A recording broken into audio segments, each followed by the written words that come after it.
Hey. How's everybody doing out there? Welcome to Mega Bar Bingo Jackpot Hunter Happy Hour edition.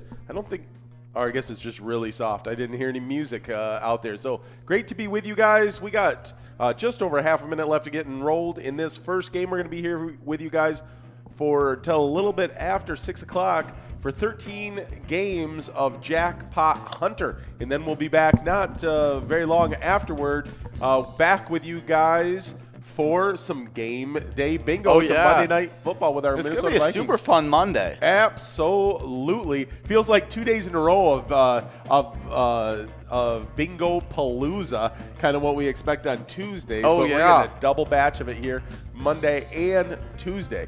Well, we got Mr. Yags, Yags 370, checking in with us, saying Monday Fun Day. Hey. And that he needs a jackpot to pass Mrs. Yags to get that second place spot. Okay, here, why don't we send him some luck? Here it goes. Going out there to Yags 370. And there you go, Yags 370. Just a little bit of special luck so then you can pass up Mrs. Yags. There we go. It is flowing.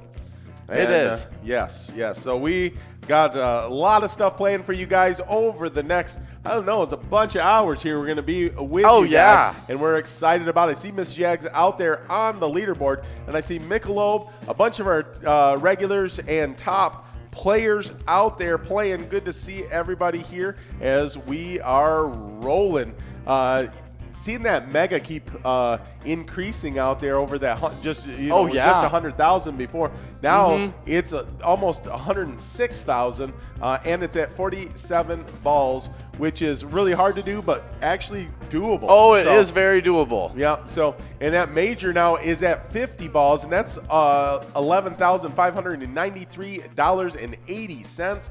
That minor's at $4,161, and it's 58 balls. That's just a matter of time. That is literally a matter of time. I think it's going out tonight. I think so too as well. I believe in it. You got to believe it. You got to go out there and try to achieve it. Hey, there's Rakesh out there, the other half of Michelob on the leaderboard as well. So good to see everybody. Well, we've always been talking about that double jackpot game. We actually have a shot here, I think. Oh, yeah. Where we could give out the minor and then give out the major right after. It could happen. I would like to see it happen. I would like that as well. There's Cookie, Rocket, Michael, Bob H, Maria, Rye N, and a bunch of you guys, Maria out there as well, Evcon. Bunch of folks out there playing, and it's good to see you. Well, we did give out a Vikings bingo last Tuesday to Desi over at Bleachers. That was $15,450. Oh, look at that. Cooter over at Tony's Saloon in Elba taking home that must go of $56.40 in game number 1. That means we're going to start getting enrolled for game number 2. Oh, yeah. That was, but in Jackpot Hunter, we had last Wednesday, we had Moon at the Poorhouse of Clark's taking home $3,664. And, so that last week, those were the two jackpots that went out. But anyways, we should go over our Mega Bar Bingo player standings. Yeah, for sure. Those Mega Bar Bingo player standings. In 9th place, we have Andy and Mickey. Then in 7th place, we have Wolfstein and Forget You D. In 5th place, we have Towley and Mrs. T. A lot of two-way ties right there. Yes, it is. Then in 4th place, we have Michelob. Then in 3rd place, checking in with us, Yags 370 over at House of Pizza. And then in 2nd place, we have Mrs. Yags. Yags 370 just got a little bit of luck to try to pass up Mrs. Yags. Yes, he did. Then in 1st place, we got Spanky. Yeah, I'll tell you what, and Spanky's been sitting there at 21,000 points. And kind of those top 3, there hasn't been a ton of movement here recently. No, there hasn't. So we'll see if anybody can try to catch them or if they can move ahead. Well, in our location standings, I don't think there was any movement, but there was some folks that got some more points and maybe broke some ties. So let's see. In 10th place, we still have a tie there between Underground Bar and Grill and St. Cloud Eagles. In 8th place, Monty's Sports Bar.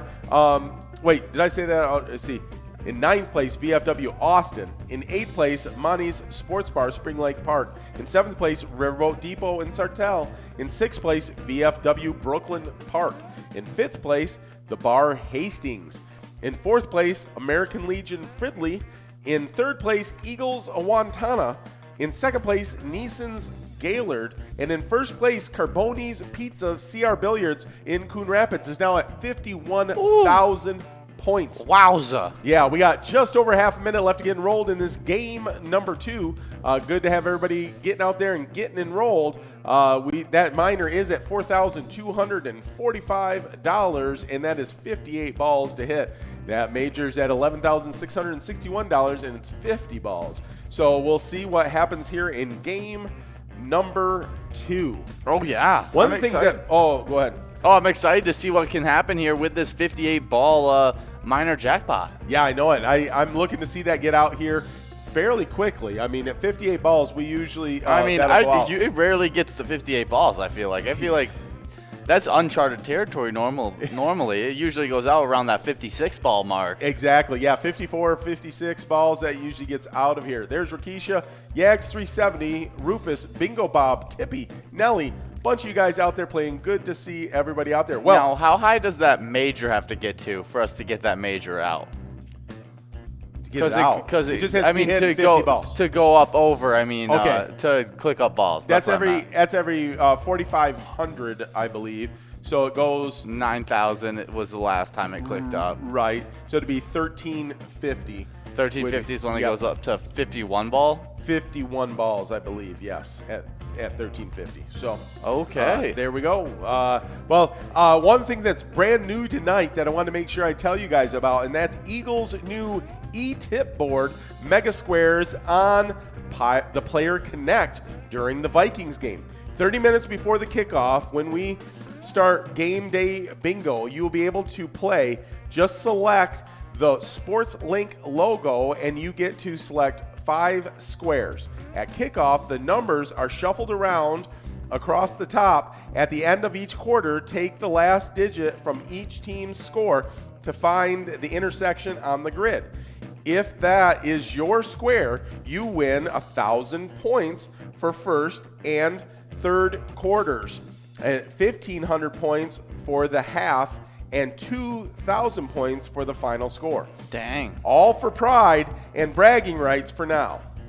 Ooh. So that's going to be super fun. Have you ever played like an E-tip board before? No, I have not. I don't know if I played an E-tip. I've played like the tip boards before, like where you pick the squares and do all that. Yeah, is this just like fun? This is like picking the score of the game. So you're picking the score on each quarters and all that, and it's the last.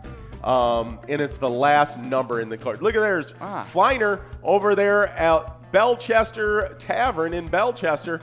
Congratulations, Flyner, on game number 2 win. That was $66.80 must-go prize, which means that minor and that major are going to continue to grow for game number 3, as well as the mega, because that keeps growing as well. Oh, yeah, it will.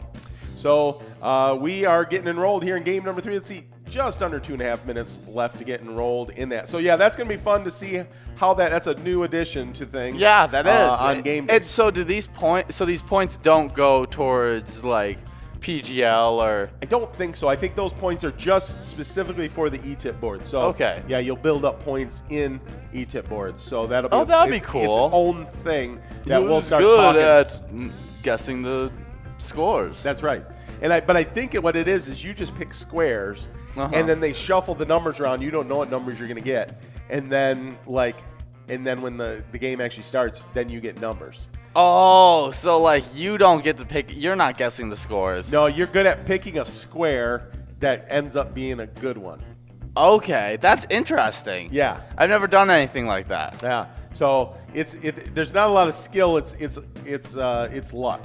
It's luck. It's a lot of luck. Yeah. So that sounds super fun. Maybe someone tell me different, but I think it's all just it's not a skill based thing. So it'll be fun. It's fun. You get to play along with the game and all that too. So it makes it interesting to watch with the game. So, but we do have just only 3 national days today. Oh yeah, but some fun ones. So I'll go over that first national day. Our first national day of today is National Button Day. Celebrates the function of buttons and the hobby of button collecting. Step aside zippers, laces, and snaps. Honor the button. Yeah. As of today, I have quite a few shirts that I can't wear right now because I am missing a button on it. Oh yeah, and that's an important thing. You got to know how to sew a button onto a shirt. Yeah, that's something I need to learn to do. I haven't quite learned that skill yet. You'll have to come over to the house and Mom can show you how to do that, or maybe I can. Okay. I don't know that I'm skilled at all in that. So, it really, who you got to talk to is Nana. Oh yeah, I'm sure Nana she can is. take care of that. She can take care of that. She's a sewing. She sewed up my jacket one time. Oh yeah. Yeah, I got it tore up, a little puffer jacket. And yeah. Yeah, she sewed it up really nice. Could barely even tell. Yeah. No, Nana does a nice job with that stuff. That is the person with the skill set. Well, we're about to get these balls dropping here in game number 3 of 13 here on a Monday. Happy Hour Jackpot Hunter edition, and it is a Monday Night Football that is going on. So we got the question on Facebook Live, and just want to make sure you guys know that those Vikings bingo games will start at 6:45. So that will start at 6:45 because kickoff is at 7:15. So that's how that's gonna roll. So we always do it a half hour before the kickoff starts. So see Patty Don, Trisha Fred, Michelob, Grizz, Yags 370, Patty Don. I already said Peggy Don. Well, I guess that's double the luck. I just said it out there. So but good to see everybody out there. Oh yeah, I'm sure these guys are all competing for that minor right now. Yes. I mean, even the major. Oh yeah, it is in play for sure. Both at 50 balls. Both are in play right now. This is going to be exciting. 13 games of bingo. Absolutely. Well, we're already down to this is the 3rd game. So that's 10 games really of 10 bingo games left. of bingo left. There it is. Look at folks are within 13 balls now, 12 balls, and National Buttons Day. So I mean, yeah. Sometimes zippers can betray you. Have you ever found? But a button never does. Yeah. Have you? Do you have any friends that collect buttons? I do not. I don't have any friends that collect buttons. I would love to meet someone that collects buttons. Yeah. And what kind of interesting buttons? Because I really don't know very many different variations of the button. Right. Well, and I guess if you include for buttons the pin, buttons like that people put on their hats and all that. I think there's a lot more folks that collect those because there's a lot of those for events and different things. So if you've gone to the Olympics or you've gone to whatever, you may collect, one of those. Yeah, I have one of those pin buttons. It's got Squidward on it. Oh, nice. There you go. It's my favorite button. It used to stay on my lifeguard uniform. There you go. Nice. Yeah. Relate with the kids. That's right. You gotta find Steve and Bob H. And Steve and Bob H. splitting that Musco prize of $69. Bob H. over at Bar Goodhue, and Steve is over at Blue Line Sports B&G. Well, our next national day basically took up most of the lunchtime broadcast discussing this next national day. Interesting. Yeah, so just under 2.5 minutes to get enrolled in this game number 4 of 13 here on a Monday Happy Hour Mega Bar Bingo. So this next one is National Fast Food Day. Whether they use the drive-through, dine in, or get it to go, fast food will grill up, fry up, and boil up menu staples. First popularized in the United States in the 1950s, fast food is considered any meal with low preparation time and served to a customer in a packaged form.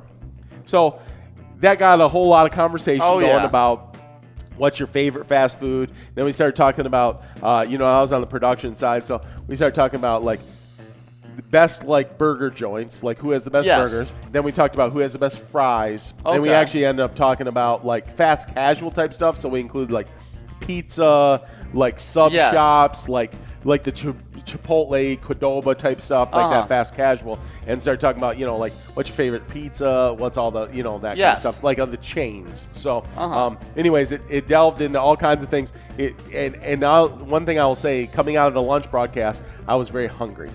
You were very hungry. Yeah, yes. I mean, I would be too. I love me some fast food. Oh yeah. So we'll get your opinion. My opinion. Yeah. Who has the best burger out of the fast foods? Best burger. Is Five Guys included in fast food? Yeah. See, I included that to this day today at lunch. I include that at fast casual. As fast casual, but not as fast food. Right. Okay. That's what I If went. we're going from like the straight like chains and stuff like that, I'd probably have to say like a Culver's burger. Oh, you like Culver's? Yeah. Culver's, it's probably my favorite like fast food. If you're just talking about just through the drive-through, getting a burger. Yeah, I think Curtis liked Rally's burgers. Yes, they're my close second. That was the other option. Yes, was Rally's burger. Rally's is in my top like 3 in a lot of these categories. Oh, okay, yeah, and then fries. They there was a lot of conversation about McDonald's fries, Rally's fries. I brought up Arby's fries. Oh, Arby's fries are good. We did talk about because we didn't just keep it at fast food at that point. We talked about Five Guys fries, like just as some of those best fries. Yeah. I know Amelia was. What was your burger opinion? My burger opinion, I definitely think I like Rally's, but a Whataburger is really good burger. Yeah, I like Whataburger. Yeah. We don't have any around here. Yeah, I haven't had one in so long that I don't know if I could properly. Maybe like a Halo burger. Halo burgers are really good. Yeah, Halo burgers are good. That might be one of my top ones. Yeah. Top fry though, it's gonna have to go between Rally's and Arby's. Yeah, they're those good. Curly fries from Arby's is really good, and I feel like the portion sizes of Arby's fries are just huge. What's another good fry is Chick-fil-A. Chick-fil-A is good fries, but I'm not a huge fan of the waffle fry. No, like I will eat Chick-fil-A's waffle fries because I think they're a really good fry. Yeah. But like if you're talking about anybody else's waffle fry, it's just not my taste. Yeah.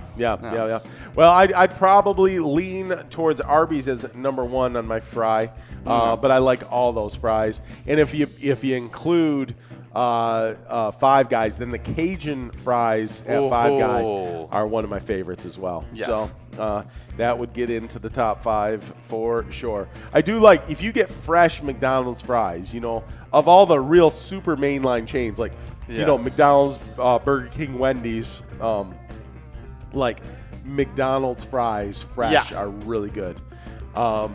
We got a bunch of our top players out there. We are still got just one more ball here to see if we can hit this minor. I don't think anyone's close enough to get it done.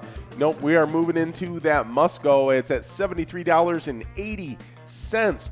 And that means that minor, major, and mega are going to continue to grow into game number 5. That's EEG. Sarah Honey, former PGL champion out there, and number 2 currently in our PGL standings, splitting that must-go prize. EEG is over at Vic's Bar and Grill in Moorhead, and Sarah Honey's at American Legion Adams.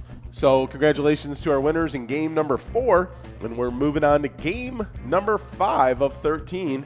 Well, we got just under 2.5 minutes to get enrolled in this next game. So how about pizza chains? What would you say, just because we got on this afternoon? Yes. Now, yeah. What do you think? So you're talking about like Pizza Hut, Jets, Papa John's, Hungry Howie's, Little Caesars, Domino's. Okay, so if I'm going with one that the pizza that I like the best is probably Jets. I really like a Jets pizza. I think that's my favorite pizza. But then if we're talking about just like the ease and casualness of going to go get a Little Caesars hot and ready. Because you don't have to pre-think. You can just walk in. If I'm just driving down the road and I'm like, I need something in like 5 minutes. Like I need some food. And, like, I see a hot and ready, like, I could just swoop up hot and ready, mow down half a hot and ready, and I'm good to go. Well, like, with the lines the way they are at fast food restaurants right now. Oh, yeah. Like, I think it's quicker to go get a Little Caesars hot and ready it right really at the is. moment than it is to go to a McDonald's drive-thru. Oh, yeah. For sure, at least around here, it is. That is a fact. Jack. So we got just about a minute left to get enrolled in this game number 5 of this happy hour Mega Bar Bingo edition of Jackpot Hunter. Yeah. What's your favorite pizza? Favorite pizza? I think Jets, and maybe the folks in Minnesota can think, I think that's more widespread because I would say Donato's Pizza. We don't have any here in Michigan of Donato's Pizza. Yeah. But as a chain pizza place, I like Donato's the best. Yeah, I don't know Donato's. Yes. I know Ohio is full of Donato's. I think Indiana has Donato's. I'm not sure if it's like Wisconsin, Minnesota. Like, I don't know where at all it has been. Yeah. At one point, Donato's got bought out by McDonald's. Really? Yeah. And then they sold it back to the owner, like the original owner of Donato's. They never had him come out of the CEO position. So he owned Donato's. He sold it to McDonald's, stayed in the CEO position.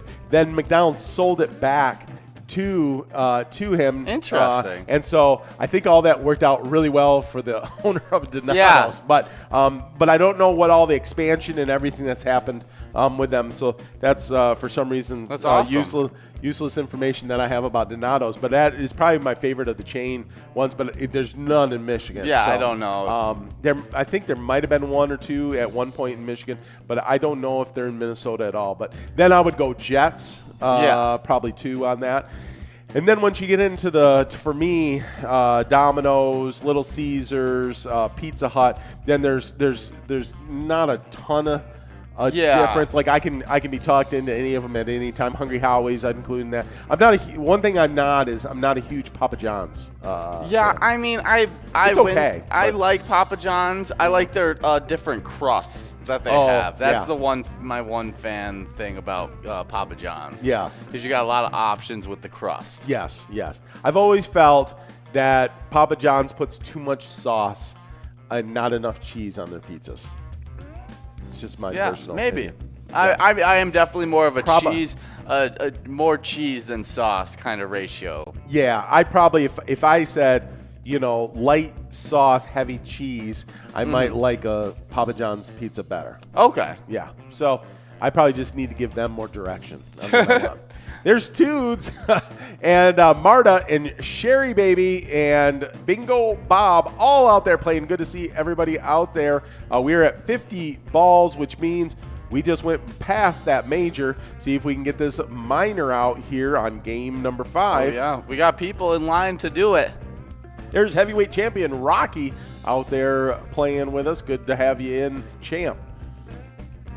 Anybody going to get this? Hey, look at that. We just had Trisha Fred. They've been playing so much out at Bennett's they really Chop have. And Rail House in St. Paul, winning that minor jackpot of $4,519.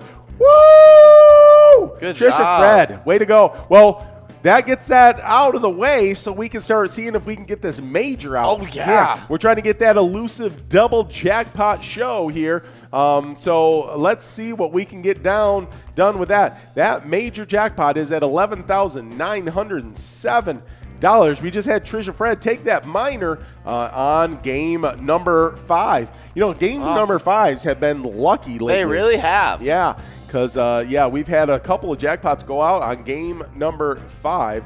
But we are into game number 6 of 13 here and see if we can get this major jackpot out in our happy hour of this jackpot hunter. We'll keep growing that minor while we seek this major jackpot. Well, we got one more. Yeah. National Day. Well, if you know Mondays, we always celebrate some state. Yes. And this state of today is National Indiana Day. Yes. Revs up its engines for the state that is home to the Indy 500. Yes. And Hoosier Hoosier hospitality, too. Good old Hoosiers. The Indiana Hoosiers. I'll tell you what, the Indiana Hoosiers right now are ranked in the top 10 in college football. Oh, really? Yeah, they continue to impress on this season of college football. Like, they've been taking it to everybody. I mean, no, they really have been doing really well. Yeah, so we'll see how that continues to play out. Michigan football does not, like when Michigan and Minnesota played at the beginning of the season. Yes. I thought, wow, Michigan looks really good. And then so far it's just not been where we expect Michigan football to be. I think the class by far in the Big Ten right now is Ohio State. I don't think anyone's really close. Yeah, it's Ohio State. I think Wisconsin's pretty good. Yep. I didn't get to see the final score of the Ohio State-Penn State game, though. I'll have to look that up. I don't know. Because Penn State is one of those teams that are usually pretty good, but they've started off pretty rough this season. Yeah, since we had our game on Saturday this week, I did not see a lot of Saturday scores or anything like that. Let's pull that up. OSU versus PSU. Yeah, but those are usually two decent teams. Yeah, there it is, 38 to. Is that the right? That doesn't seem right. Was that 2 weeks ago that they played? Was it 2 weeks ago? Maybe so, because it's 38-25. But it's from October 31st. So that tells you how much I've been on top of the Big Ten. Yeah. I have not been much on college football lately. I have not. I've been definitely in the NFL, and I've been on our high school football season, which did come to a screeching end in the quarterfinals. We did. It was super fun season. It was a great season. Had a great group of kids, and we had a great season. But our season came to an end, and then all of our high school football here in our state came to an end. Actually.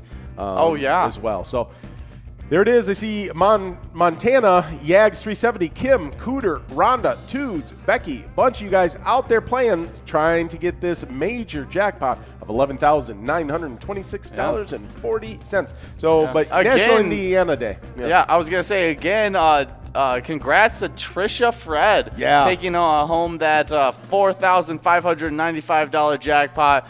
Awesome job bringing home that minor prize. And I think, I don't want to, speak with too much authority on this, but they've been playing under both the names of Trisha Fred and Fred Trisha. Yeah. So, but looks like the Trisha Fred combination has been lucky tonight. Wait, is it the same person or is it two people playing? I think it's two people playing. Yeah. And then one's controlling the iPad for Fred Trisha, and one's controlling the iPad for Trisha Fred. But Trisha Fred looks like the luckier. It does seem that way. Yeah. We got Wolfstein, Rocket. Let's see. Nelly, Sherry Baby, Montana, Goofball, Winners, Becky. Bunch of you guys out there getting after it here in game number 6. This is a super fun happy hour we got going. We are not going to hit that major on this round. It's going to be that must go of $46.20. See who can take that home with them. There it is. Mrs. N over at Jack and Jim's in Foley. Congratulations to Mrs. N. And we're moving on to game number 7 of 13. That means... Oh, wait till the screen to flip? Yeah, you got to wait. Yeah, I can't say it prematurely. You premature say it. And then all the luck just pitters out before it gets to the people. Exactly.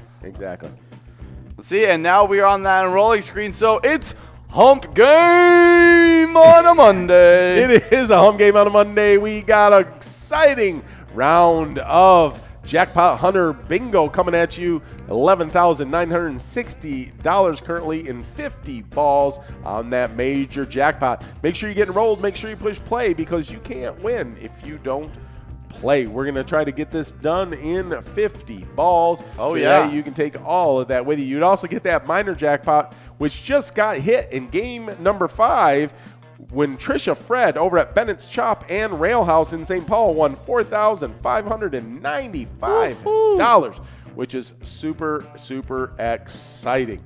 So, yeah, we're looking for that elusive double jackpot happy hour game. See if we can get that done on a Monday. And, of course, we're also excited because we got Monday Night Football. Yeah.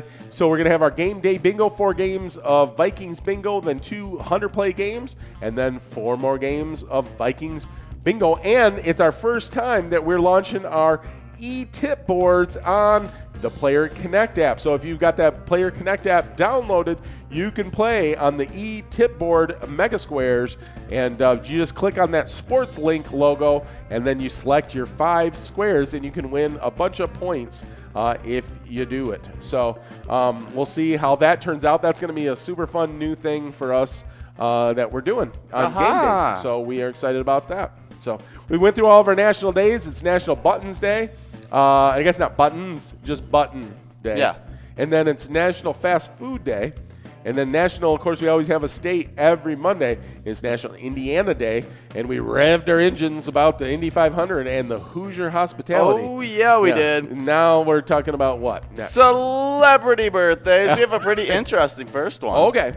Yeah, in 1909 on this day, Burgess Meredith, actor, played Penguin in Batman. Okay, and I'm imagining that's the Burgess Meredith. He played the Penguin on the Batman, like the TV show back long time ago. You know, so that's a super fun where they used to have the kapow, like it would show up on the screen and everything and all that fun stuff. So that's super cool. Born in 1909. So, yeah, Burgess Meredith, Penguin on the Batman.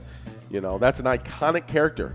Oh, yeah, and Nikki's saying that all she can think about, and that's what we talked about after the lunch hour, is just thinking about pizza and French fries. I know it. That's me too. So, and I haven't had any pizza or fries all day, but I have been thinking about it, feels like all day for sure. But pizza and fries is on the mind now. I think I might get some pizza on the way back to my apartment tonight. There you go. A little hot and ready trip. Maybe. That may have to be. It may have to be the way it goes. Well, we will see. That is not a bad idea. Throw some fries on top of that, maybe. I don't know if I need it, though. I've ate a lot today already. Nobody needs it. I have not eaten well today. I already got some cheese bread at home because I decided last night that I wanted some Cottage Inn cheese bread. They do have good cheese bread over at Cottage Inn. That's another chain I didn't even think about. But Cottage Inn has good pizza. Yeah, it does. Oh, yep. Well, then in 1935, Elizabeth Drew, she's a journalist. She was born in 1935. I'm not real familiar with Elizabeth Drew's work. I'm not either. But a journalist, so probably famous a little bit back a little bit. So, yep. But yeah. We are at 47 balls drawn, so we're closing in on that major. Doesn't look like anybody's close, but sometimes we're on a little behind and people surprise us. Let's see here. We are now at 51 balls, so we're at that must-go prize of $37.40. I see a lot of people only 6 balls away. We'll see if we can get out this $37 on a hump game to somebody. Yeah. The Funk is out there. I saw a Funk. And Mrs. N, Kim, BC Tavern, a bunch of players out there playing. Good to see all of you. Yeah, I see Mando out there. That might be in reference of the new Mandalorian. Yes, the new season started up. I'm super excited about that. Have you watched any of the new episodes? I have watched a few episodes now. I just recently watched. I haven't watched the newest episode, but I watched the first episode that came out. Yeah, I haven't watched the newest one either. Mrs. Yags, Wolfstein, Mrs. N. We have a whole bunch of people. Montana, OBA, Michelob, Wayne, Wolfstein. Yeah, a ton of folks winning. Wow, but there was a whole bunch of people on our leaderboard. In the top 10 in Mega Bar Bingo. Yeah. Like when you think about Michelob, Mrs. Yags, and Wolfstein all getting wins on that. Oh, that could shake it up. That's going to shake some things up. So congratulations to all of our winners. And that is going to be super interesting for our leaderboard for sure because that is going to shake things up.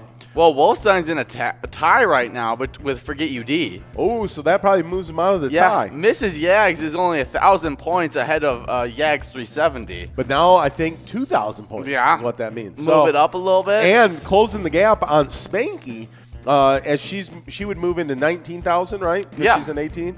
And that'd be only 2,000 behind. Yeah, only 2,000 behind Spanky. We might get a Spanky sighting here pretty soon. Oh, yeah, we might. Well, and then who else did we have in our top 10 that was in there? Michelob, who is only, if that win is 1,000 points, then only 1,000 points now behind Yags 370. I'll tell you what, we might need to send Yags 370 a little extra luck here. I'm going to just send him something because he actually asked for luck, and then now he's got people pulling away and closing in. And here we go. Things are happening. Here, that's my patented long snap throw to you, Yags 370. Hopefully that will increase the luck here for the rest of the broadcast. We're hoping to not get you past and ran away from. Yeah. So there we got under a minute left to get enrolled in this next game. This is game number 8. He's holding on to that luck for when we give out the major. Oh, maybe that's what it is. He knows, he has an idea, he has a sense, he has like a sixth sense about when that major is going to go out, and he's going to hold on for it until then. Exactly. He's pretty good at holding on to the luck. He is.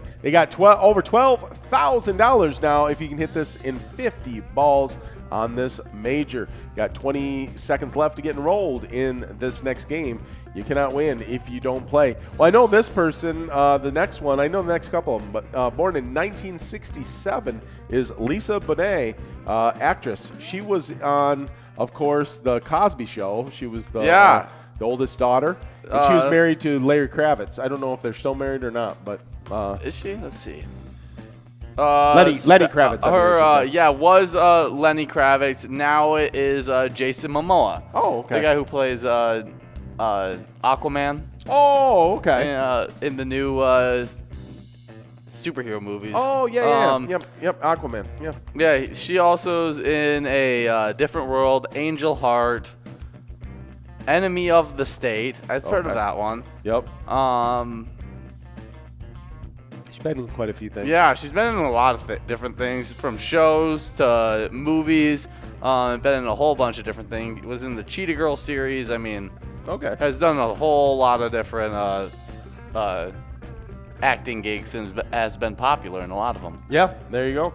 Yeah, those are some of the big time shows. I mean, there was nothing bigger in the 80s than the Cosby Show. That's for sure. Oh, yeah. Yeah. So, and then born in 1977 is Oksana Bayul, of course, champion Olympic figure skater.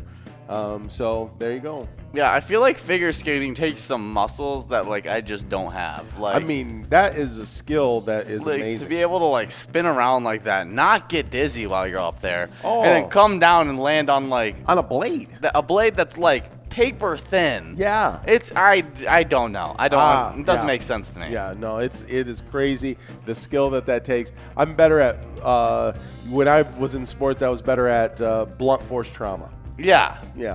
So and also blunt force trauma can be used in hockey. Yeah. But I don't know if I could pull that off in hockey. I know, because you're on a blade again. You're on a blade again, and I don't know if I have that kind of balance. Exactly. Well, there it is. We're in that must go. It's going to be $41.40 to someone out there on this game number 8. And I see. Let's see. Oh, there it is. Fred Trisha. So Trisha Fred won the jackpot earlier, right? Of $4,595 in game number 5 over at Bennett's Chop and Rail House in St. Paul. Now, Fred Trisha wins the must go of $41.40 here in game number 8. I think Fred and Trisha and Fred are having a lot of luck flowing over there. Oh, they are. Yeah. So we are rolling into now game number 9. Congratulations, Fred Trisha, on what I believe to be another win. Yeah. Yeah. I mean, that duo has been killing it. Yes. Lately, it feels like every time I hop on to do a broadcast, or watch a broadcast, I see them winning. Yeah, for sure. Or at least playing. Or at least playing a lot and on the leaderboard. Oh, yeah. Yeah, because we've been seeing them a lot. Well, you got about 2 minutes left to get enrolled in this game number 9. I can't believe how fast we're moving through this happy hour. we've come to the educational part of the show. Yes. This day in history. This day in history. I'm going to sing it because thing. It's kind of a musical themed thing. Yeah. So this day in history is not only educational, it is musical. Am I doing it today? Yes. You got it. Okay. All right, here we go. On November 16th, 1959, did the young Australian nun named Maria really take to the hills surrounding Salzburg to sing spontaneously of her love of music? Did she comfort herself with thoughts of copper kettles? And did she swoon to her future husband's song about an alpine flower while the creeping menace of Nazism spread across Central Europe? No.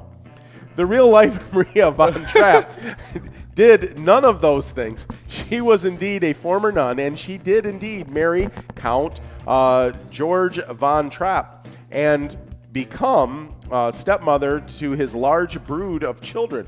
But nearly all of the particulars she related in her 1949 book, The Story of the Trapp Family Singers, were ignored by the creators of the Broadway musical her memoir inspired.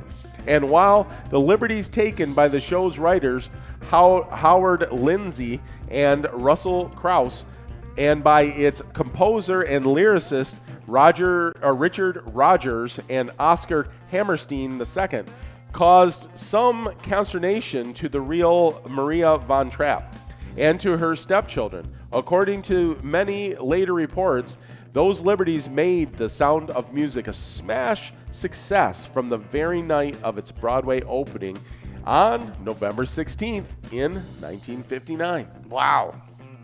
There you go. So if you didn't know, now you know. So it's not how it actually is. Yeah, I think it was a lot more tragic. I mean, I just think whenever you're dealing with Nazi stuff, I think, but they made it kind of like, you know, I think what they kept was that they did have to leave, they did have to escape, you know, but I don't think it was quite as romantic and all the things that the Sound of Music showed it as. But a great musical though. Oh, yeah, it is. Yeah. I mean, it's a classic. I feel like if you don't know The Sound of Music, I mean, yeah, if you don't know, you ought to know. There you go. Yeah. Yeah. So there we go. I see a bunch of folks out there like Lucky Lady, Goofball, Wayne, BC Tavern, Stewie, D and D, Grizdecki, Montana, Tracy. I'm just reading through a ton of names. Trying to send out some luck to everybody out there on this game number 8 of our Happy Hour Mega Bar Bingo broadcast. Well, we probably should go back over those Mega Bar Bingo for those players that have not, were a little late to get in here. Yeah. I'll go over those Mega Bar Bingo location standings. All right. In 10th place, we have the Underground Bar and Grill in Mankato. Also in 10th place, we have St. Cloud Eagles. In 9th place, we have VFW Austin. 8th place, Monty's Sports Bar in Spring Lake Park. 7th place, Riverboat Depot Sartell. In 6th place, we have VFW Brooklyn Park. In 5th place, moving out of tie with VFW Brooklyn Park and just setting themselves all to themselves, is the Bar Hastings. In 4th place, we have American Legion Fridley. In 3rd place, we have Eagles Owatonna. They're in our top 3 now, and have just been moving on up. I wouldn't be surprised if they get into 2nd place and even challenge Carboni's Pizza, but that's going to be pretty hard. Yeah. There's Nord over at Roadhouse 169 in North Mankato. Good job, Nord. Yeah. That means we're getting enrolled for game number 9 of 13. Is that where I'm at? Am I right on that? I think that was game 9. Yeah. We're getting enrolled for game number 10. I was about to say, I think that was game 9 last time. It just, my report here in my Nicky Network. The Nicky Network. The Nicky Network is maybe a little down at the moment. Just one game off. Just one game off. There we go. There we go. Just over 2 minutes left to get enrolled in this game number 10. So make sure you get enrolled. Make sure you push play because you cannot win if you do not play. We're over $12,000. We got Yags 370 asking again what time the Vikings bingo starts. Yeah, it's going to start at 6:45. So we're going to get done here just a little after 6 o'clock, and then we're going to take a short break, and then we're going to come right back here with you guys at 6:45. We'll play 4 games of Vikings bingo. Then we're going to play top 10 for $10 for 100 plays of Flash Bingo Top 10, our football-themed game. And then we're going to play for $10 another 100 plays of Pride of Minnesota. And then we'll play 4 more games of Vikings bingo. So if you're playing bingo right now and you're just here playing your regular jackpot hunter, not even thinking about that there's game day bingo tonight, stick around. It's just an extra 45 minutes, and then we'll be back rolling with you playing some Vikings bingo. That jackpot hasn't gone out since. It has not. Since Desi won it over at Bleachers and winning $15,000, it's just been growing since last Tuesday. It's getting pretty large. Make sure you get in here and you play with us for the game day bingo. Nikki says she's not to be trusted now that she's thinking about pizza.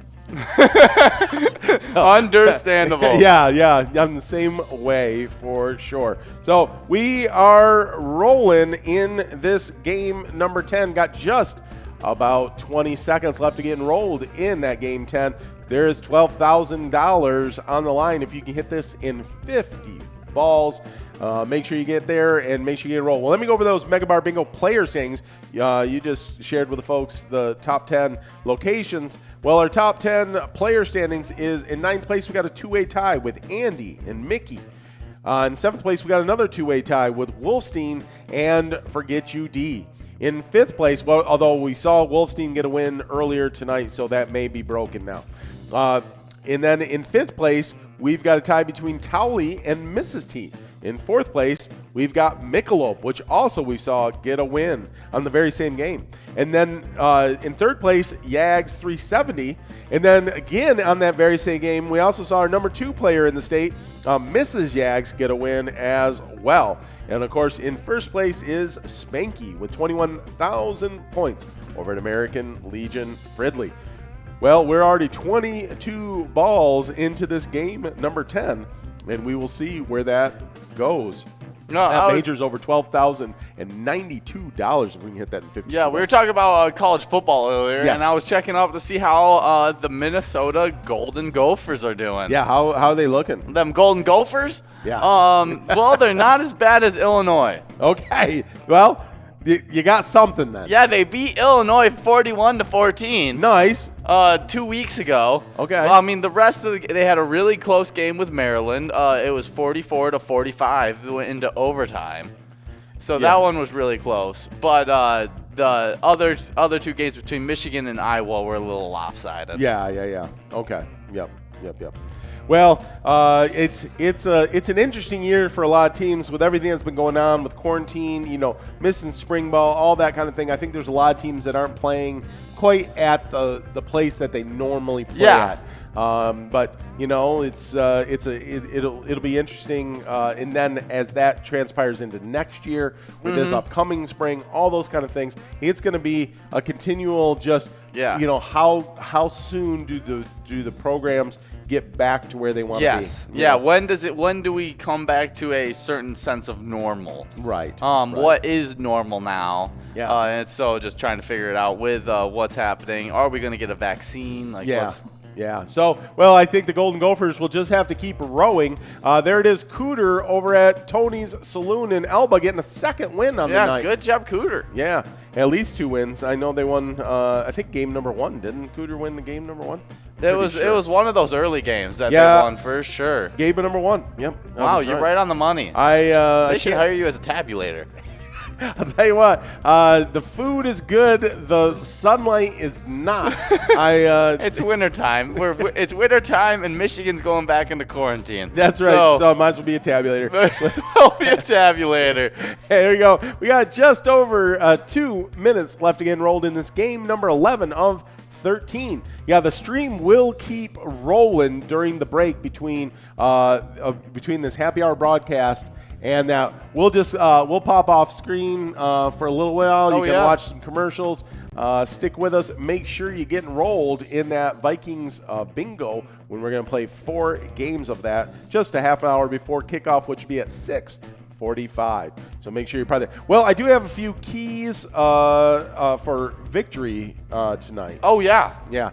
And I think one of them, has been just a really shining light for us here at the beginning of the season. And I really just mean in the last few weeks that it's really looked good. And that's good protection. All right. We're going to need good protection. That offensive line has gotten a great push in the run game and in the past, more time for Kirk Cousins to go through those progressions. Oh, yeah. And so that has looked really good. When you're going up against a Khalil Mack, it definitely makes offensive lines, even good offensive lines, look bad. And that's why I say that's a key for victory, because that defensive front for the Bears is a tough one to deal with. And, I mean, there is nobody better than Khalil Mack out there. And the problem is when Kirk Cousins doesn't get his protection that he needs. It felt like at least this season he's been making turnovers. Yes. And really costly turnovers at that. And so I think protection it's more than just keeping Kirk Cousins from being sacked. Yeah. It's keeping him from getting those pressures and throwing errant passes that end up getting picked off by a really good secondary of Chicago. Yeah, for sure. No, that's going to be a key for victory for sure, in my opinion. If we can get good protection tonight, then I think the Vikings definitely could come out on top of the Bears. Oh, yeah. Yeah, for sure. Well, I think when you talk about explosive offenses, at least from the last 2 weeks, not a lot of people can keep up with the kind of production that we're getting out of Dalvin Cook. No. Strictly just out of Dalvin Cook. Oh. Not to talk about how Justin Jefferson and Adam Thielen have both been playing quite well. Oh, they have. They have, absolutely. And Dalvin has been really just the first one to talk about how the offensive line has been doing a great job, opening up holes for him, and just how they've been kind of running downhill on the other teams. So he understands how much, how important that good protection is for him, and it's equally as important for Kirk Cousins as well. Yeah. Well, I think the other thing that's not been on our side all year long that's going to be huge for us tonight is third down production. Because actually the Vikings rank dead last in the league on third down, converting on third down. So that's going to be huge for us, I think. Yes, I really agree with that. Yeah, you got to be able to convert on third down if you want to get wins in tough divisional games like this is going to be tonight. I mean, right now the Bears are 5-4 and the Vikings are 3-5. You got the Lions that just went to 4-5. Yes. And so there's a lot in that. Like after the Packers, then the Bears, the Lions, and the Vikings are all in this mix of could they get a wild card? Could they be a seventh, team in that playoff? And so they're all going to be playing really hard. With the Lions winning this last week, it's a definite win that we need from the Vikings this week. Yes, for sure. So we'll see how that all plays out tonight. But we're going to have to convert on third downs, and the offensive line is going to have to continue their winning ways that they've had the last couple weeks with solid downhill run blocking and good protection, so that Kirk Cousins has time to work through his progressions. I think you're going to see a lot of play action pass and all those kind of things happening. So, but we will delve into even more of that as we get into the game day broadcast. But big game tonight with the Bears. There's Sam over at Roadhouse 169 in North Mankato. Good job, Sam. I'll tell you what, the Roadhouse 169 has been a hot location. Oh, yeah, tonight. It has. Yeah, because it wasn't the same player. It was Sam, and then also Nord won over there as well. So that was our game 11.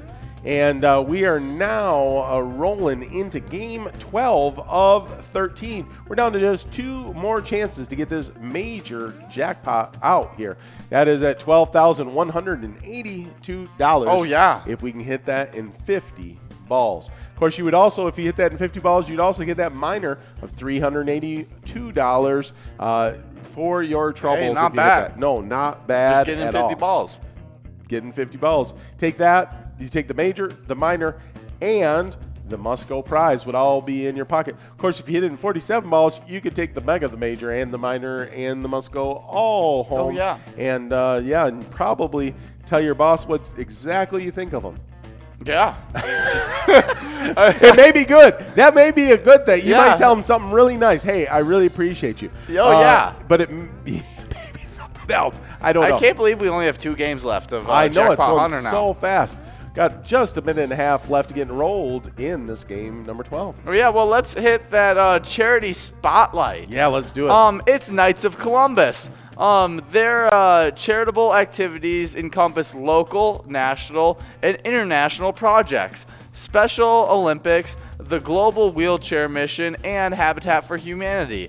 To their own foods for families and coats for kids projects and other local charities. I mean, they support so much from very little to like very in your own community type stuff to super broad Habitat for Humanity and stuff like that. Yeah, very cool. Those locations that are supporting the Knights of Columbus are Knights of Columbus Owatonna and Knights of Columbus Bloomington. Awesome. Well, great to be partnered with them and all the great work that they're doing. I know in our community that the coats for kids, that they come around to all the local schools and hand out coats to folks, and that's super important. So great work, you Knights of Columbus, and all you're doing out there, and glad to be able to help support all that great work you're doing in your community.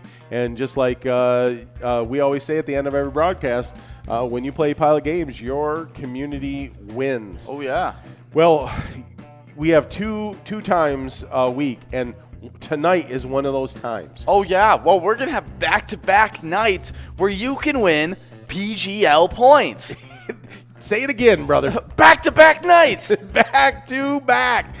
Here it comes. 2 PGL game-winning nights, and we have PGL standings. We have the best PGL players, that Pilot Gambling League players in the state of Minnesota. These are going to be and the locations shook up on Wednesday. Oh, by Wednesday, things are going to be nuts.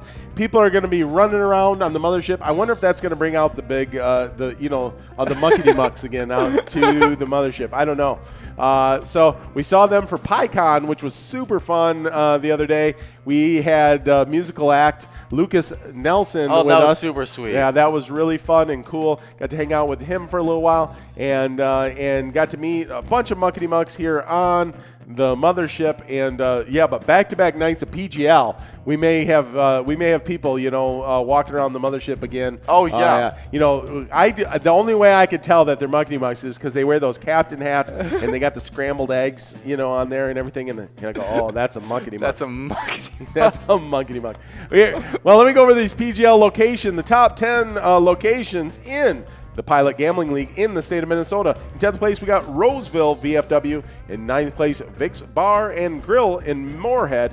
In 8th place, Valley Lanes in Spring Valley. In 7th place, the Sunset Grill, Spring Lake Park. In 6th place, St. Cloud Moose Club in St. Cloud. In 5th place, Shep's on 6th in Brainerd. In 4th place, Neighbors Pub Dover in Dover Mills. In 3rd place, La Playette over in St. Joseph. In 2nd place, Cabin Bar in Nicolette. And in 1st place, Neighborhood Tavern in Effie. Oh, yeah. And then those, we're only 3 balls away. So we are pretty close to winning this must-go prize of $60.20. Bingo Bob over at South Street Saloon in Mankato taking that must-go prize. Good job, Bingo Bob. Congratulations. I like that name. It goes with each other. It rhymes. It's satisfying. And we're moving on to that final game of Jackpot Hunter. I feel like Bingo Bob. Yeah, that's like someone famous, like you might see on your local news. Like, hello, I'm Bingo Bob. Let me tell you about the weather coming up today. Yeah, I don't know. Just somehow got a local weatherman job. Yeah. Just Bingo Bob did? Bingo Bob did. Wow, that would be incredible. I'm pro that. I don't know what I'm even saying. We got just over Bingo Bob. If you're looking for a sign to become a weatherman, here it is. It is. Meteorologist Bingo Bob with you guys here with the 10-day forecast. Coming up do not listen to us at all. Coming up just after the break. I can't believe we're going into game 13. I know it, and we're obviously delirious. We do not know what we're saying. Oh yeah, anymore. by the end of game day broadcast, I don't even know. We're gonna say things that we regret. Well, let's go over those PGL player standings. Let's do it. In 10th place, I am the fortunate one over at Shore 96. In 9th place, we have Bryzo at the Underground Bar and Grill. In 8th place, Bones at Duffy's Bar and Grill. In 7th place, Ramrod in Spare Time Lanes. Ramrod passed Bones to get to that 7th place spot. Yeah, Ramrod. Then in 6th place, we have Drumskeet over at the Underground Bar and Grill. The Underground Bar and Grill has 2 players in the top 10. They're killing it. They are. In 5th place, and this is the top 5, which is the Million Point Club. All these players have 1 million points. In 5th place, we have Worksies over at St. Cloud Moose Club. Careless cat. In 4th place, we have Mick Bessa at Shore 96. In 3rd place, we have Forget You D at Eagles Austin. And in 2nd place, former champion, won earlier tonight, yes, Sarah Honey over at Eagles Austin. And in 1st place, we have Cancer Sucks over at Clearwater Corners. Yeah, congratulations to our top 10 locations and players in the PGL standings. We could have a shakeup tonight because you guessed it, those 200 play games during Vikings. Oh, yeah. During the Vikings game day broadcast, those will go towards your PGL I wonder points. if by Wednesday, Drumsky will be in the Million Point Club. I don't know how close he is to the Million Yeah, I Point. think Drumsky is very close.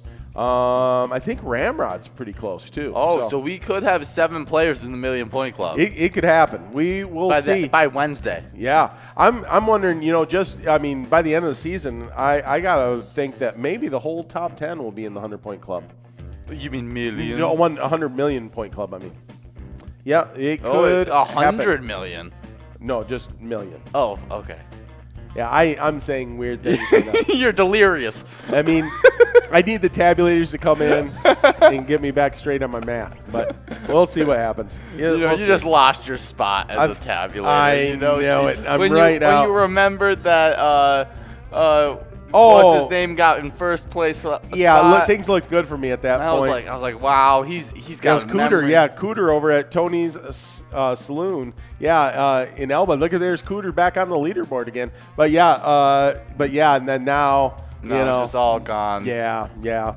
I know Rakesh is probably disappointed in me, and I see Bud Lighted over at Eagles Montana. I'm guessing that means that they're drinking a Bud Light right now. I'm guessing so as well. That's what Bud Lighted means. Like, you have one. Bud Lighted. Yeah. So yes. I think he's doing pretty good right now. Yeah. Well, there's Shotgun over at Neeson's Gaylord and Sherry Baby out there as well.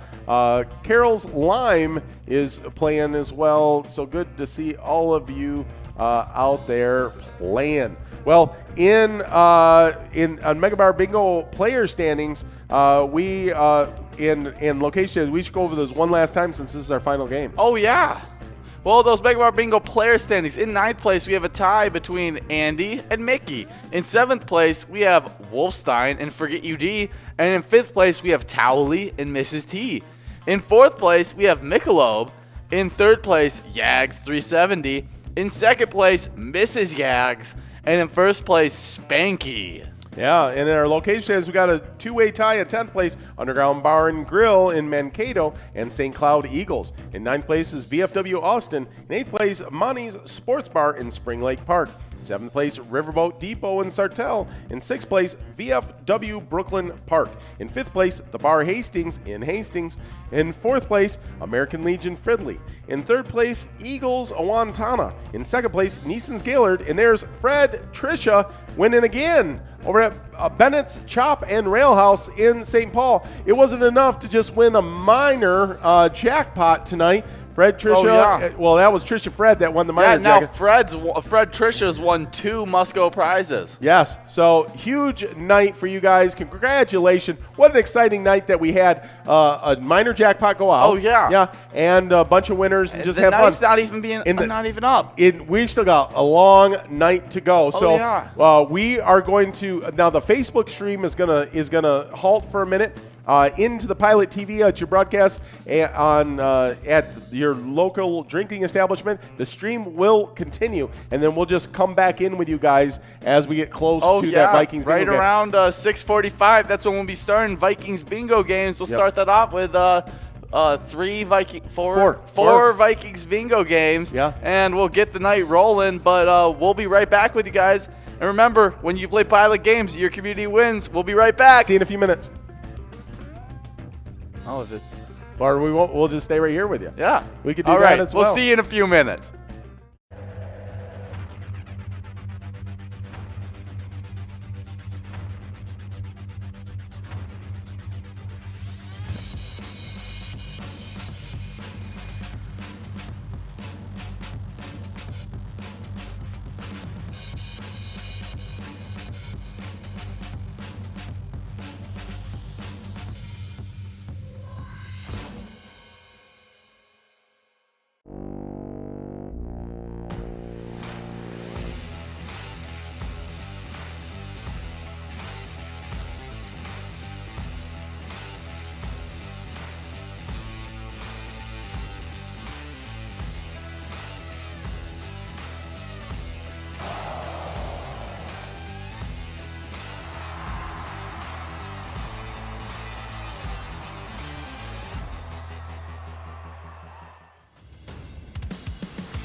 Hey, and we're back. How you guys doing? We're right here getting rolling on our first of 4 games of Vikings Bingo. Look at those total prizes of over $7,000. Let's look at that. Yeah, $7,238 on that jackpot if we can hit this in 52 balls. We got a $26 line prize and a $26 large M here in game number 1. So, yeah, we had an exciting jackpot hunter at happy hour where we had, Trisha Fred in game number 5. Just a lifetime ago. Yeah, just a lifetime ago. Winning that minor jackpot.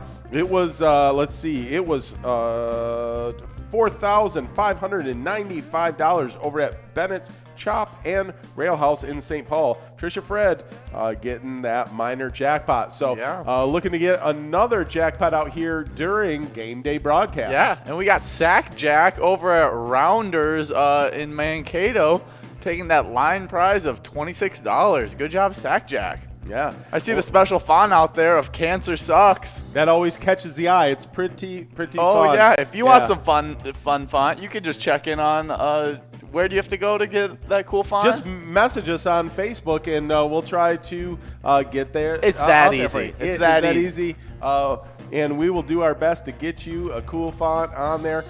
So, yeah. But anyways, that I was wondering, that Sack Jack, right? Is that's on like the sack, like what do you call that at the end of at the cul-de-sac? Oh. I'm wondering if his name's Jack and he lives on a cul-de-sac. Okay. Now that's what I'm wondering. Or his name's Jack and he plays a lot of hacky sack. Could be. Yeah, a little kicking the hacky sack around. I never got really into that. No, I've never been. I'm just not very coordinated with my feet, though. No, yeah. Like when it comes to just like kicking things, like it's just not my forte. Oh yeah, for sure. So let's see. I was just checking my my Nikki network here.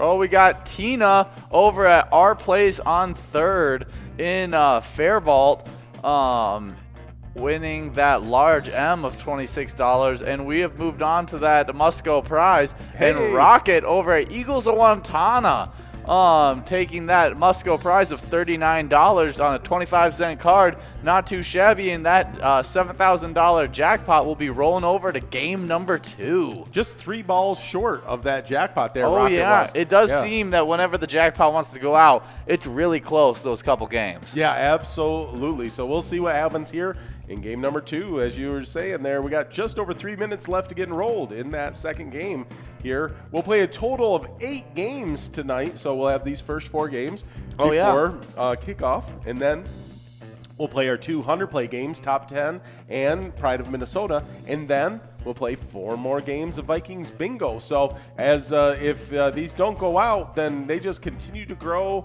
and get bigger. But we're super excited to be with you guys for all these games and the start of this Vikings Monday night football game. Of course, poor Kirk Cousins has not fared well in Monday night football games. But we're looking to change that. That's right. This is supposed to be the breaking of that curse for Kirk Cousins. And actually, Vegas, I think, thinks that it's going to get broken because that's a good thing. Even though we don't have as good a record as the Chicago Bears, we are the favorites coming into the game. Really? Yes. I mean, probably because of how hot Dalvin Cook has been. Yeah, absolutely. And the way the offensive line has been playing, defense has started to step up. The young players have really come into their own. And so a lot of good things have occurred. But, the spread now, the spread on this says Minnesota minus 3.5. So, so the latest odds here it's saying Bears plus 3. So 3.5 on that, like that the Vikings are a favorite. The over/under it looks like is 44 points on the game, and that's what we're looking at there. Now I'm wondering if we're going to see the Bears have an answer for Dalvin Cook. Yeah, I'll tell you what. I mean, they've got a nice defensive line, but there has been no answers in the last 2 weeks. Literally, Oh, I mean, it no just feels answers. like no defense would have an answer for Dalvin Cook right now. And I tell you what, that offensive line is coming downhill, open up holes, and it just has to be a small hole. And Oh, Dalvin Cook shoots through it. oh, he And turns then on the that, jet. that second burst of speed when he hits that second level is not a lot of running backs have it. No. There's running backs that you know who's a running back he kind of reminds me of is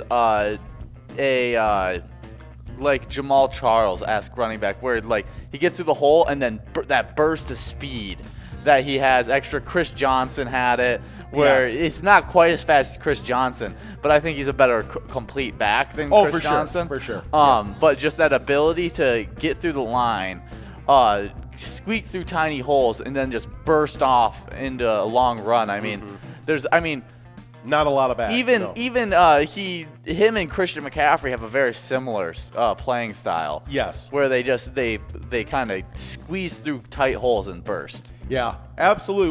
We're down to just 10 seconds to get enrolled in this second game here. About to get this underway. That jackpot's going to be probably somewhere in the neighborhood of $7,400. We'll see exactly as we get these balls falling here in game number 2. Yeah, look at that, $7,379. We got a $28 line prize and a $28 large M as well. Good to see everybody out there getting enrolled. Cancer Sucks, Chad, Bud Lighted, Rizo, KK, was it? I missed it there. There's Mrs. Yags, the Owl, and the girls. Good to see everybody out there playing. Now Patty's just one ball away over at Aardvarks.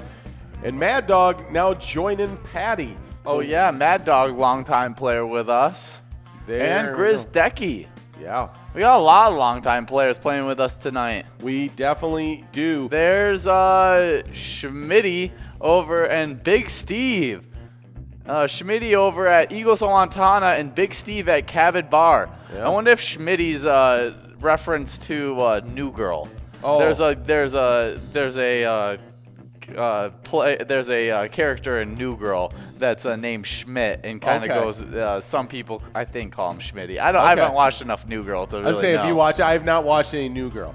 But I know there probably is. I know surprising there that is. I'm not watching New Girl. You're not a big New Girl fan. I don't know if I'm a fan or not. I've not watched it. Okay, you should give it a shot. I've watched a couple episodes. Not bad. Not a bad show. Okay. But there's Schmitty and Big Steve. Well, you know, I see Dark Horse out there. Speaking of dark horses, I think Dalvin Cook may be that dark horse for the MVP. MVP. Yeah, for sure. I tell you what, I mean, sometimes you think that it should be most valuable quarterback because I think only 4 in the last 20 years, there's only been 4 non-quarterbacks winning. Oh, I mean, the MVP. you got to be so above and beyond good Yeah. to win it at another position that it's almost impossible. There's Bud Lighted, talking about him a bunch. Good job getting that win, Bud Lighted, over at Eagles of Montana. Eagles of Montana must be a hot place to be playing some Vikings bingo tonight. Look at that all over our board there. We still got a nice little run up here for a couple balls. Joe James is in line to possibly get this. Let's see. See, can it happen? Oh, and we're going over. That means that jackpot's rolling over to game number 3, and that $42 must-go coverall is going to Joe James at Aardvark Bar and Grill. Good job, Joe James. It's funny, Nikki says New Girl was the first thing that came to her mind as well. Ah. So there you go. Yeah, There you go. you know, she knows. She has good taste in TV. There you go. There you go. Well, hey, another interesting thing going on tonight. Well, you know, we're all a little bit sad with the passing of Alex Trebek, longtime host of Jeopardy. But in honor of Alex, the Adam Thielen is wearing custom cleats tonight for Monday Night Football that honor Alex Trebek. That's Actually awesome. has a picture of him. He has his lifespan. Just has all kinds of things. It says, "We will miss you, Alex," on there. So I mean, that's awesome. Yeah. I mean, the kind of cleats that players wear nowadays, it's so creative. I mean, I think that's really cool. Someone that that's a national icon getting put on some cleats, and Adam Thielen, hopefully that brings him a little bit of luck. And him and Kirk Cousins can connect on a couple touchdown passes. There you go. There you go. I think Alex Trebek was I don't know at the end of his life if he was, but he was born Canadian. I'm pretty sure. I think he's a Canadian. Yeah. But anyways, we had all kinds of amazing games yesterday in the NFL going on. Some that have profound effects on the Vikings and their standings and all those kind of things. And, and some less so. But we got just over 2 minutes left to get enrolled. Let's take a look at some of those games from this week. Well, we first had the Thursday night game. That was an interesting game to see the Colts. You know what? They won 34-17, and they just basically looked like they dominated that game. Oh, I mean, they did, and a big reason was Nyheim Hines. Oh, okay. I mean, he played really well. He had 12 carries for 70 yards, averaging a 5.8 yards per carry, which is really good. Anything over 4.5 really is a stellar running back. Absolutely.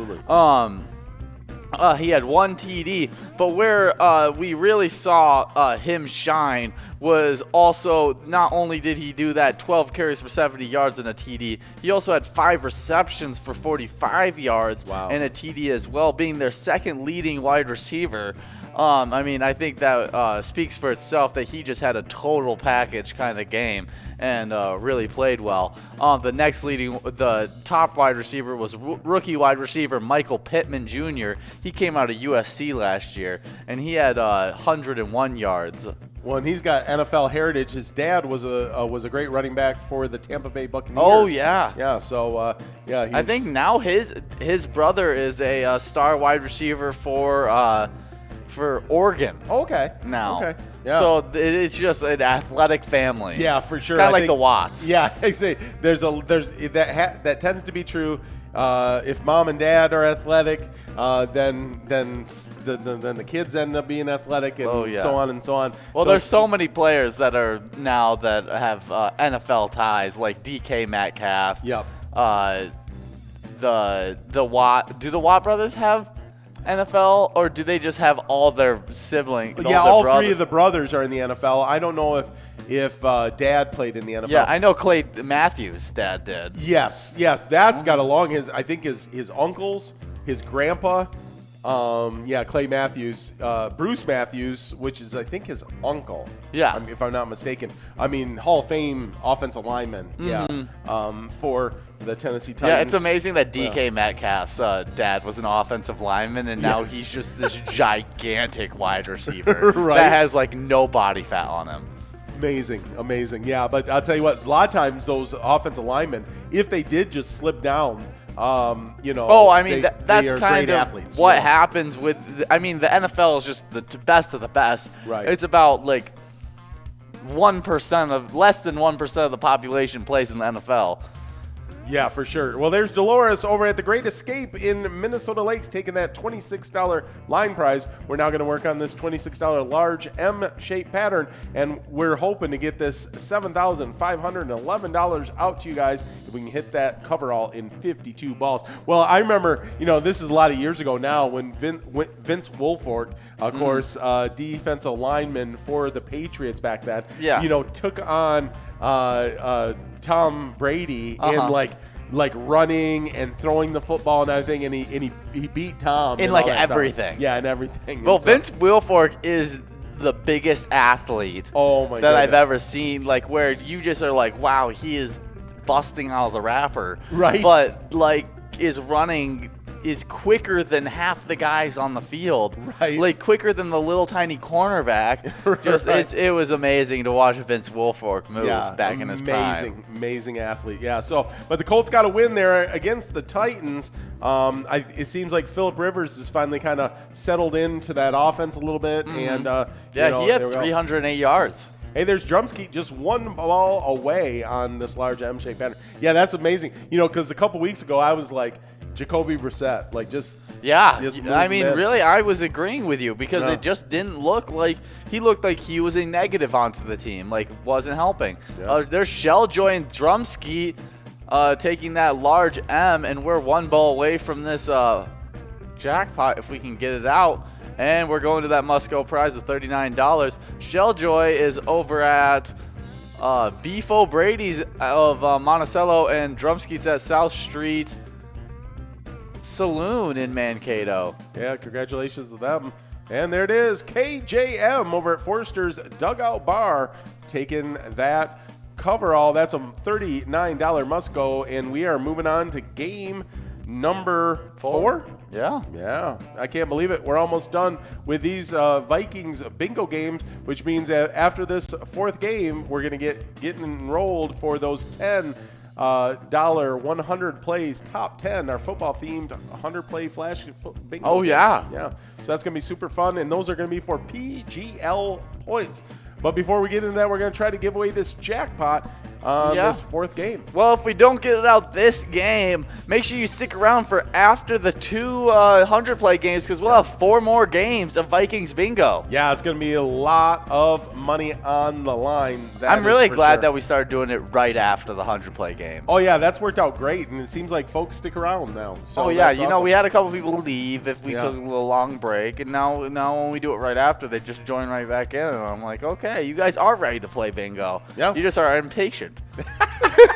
That's right. Well, we had some other games that happened out there. The Browns had a tight win over a defensive battle over with the Texans, 10-7. Yeah, that was a really close one. Yeah, and Nick Chubb was running on a big long run there at the end of the game, and they just stepped out just across that line. Oh yeah, I know. He was on my fantasy team. Oh, I watched it. You're like, just go in, man. I'm like, go, just go, and then he just steps out. I was like, what? Yeah. Like, oh god. The smart football move, not the great fantasy move. Oh yeah, sure. I mean, he still scored me 18 points. So there you go. It wasn't too bad. Yeah.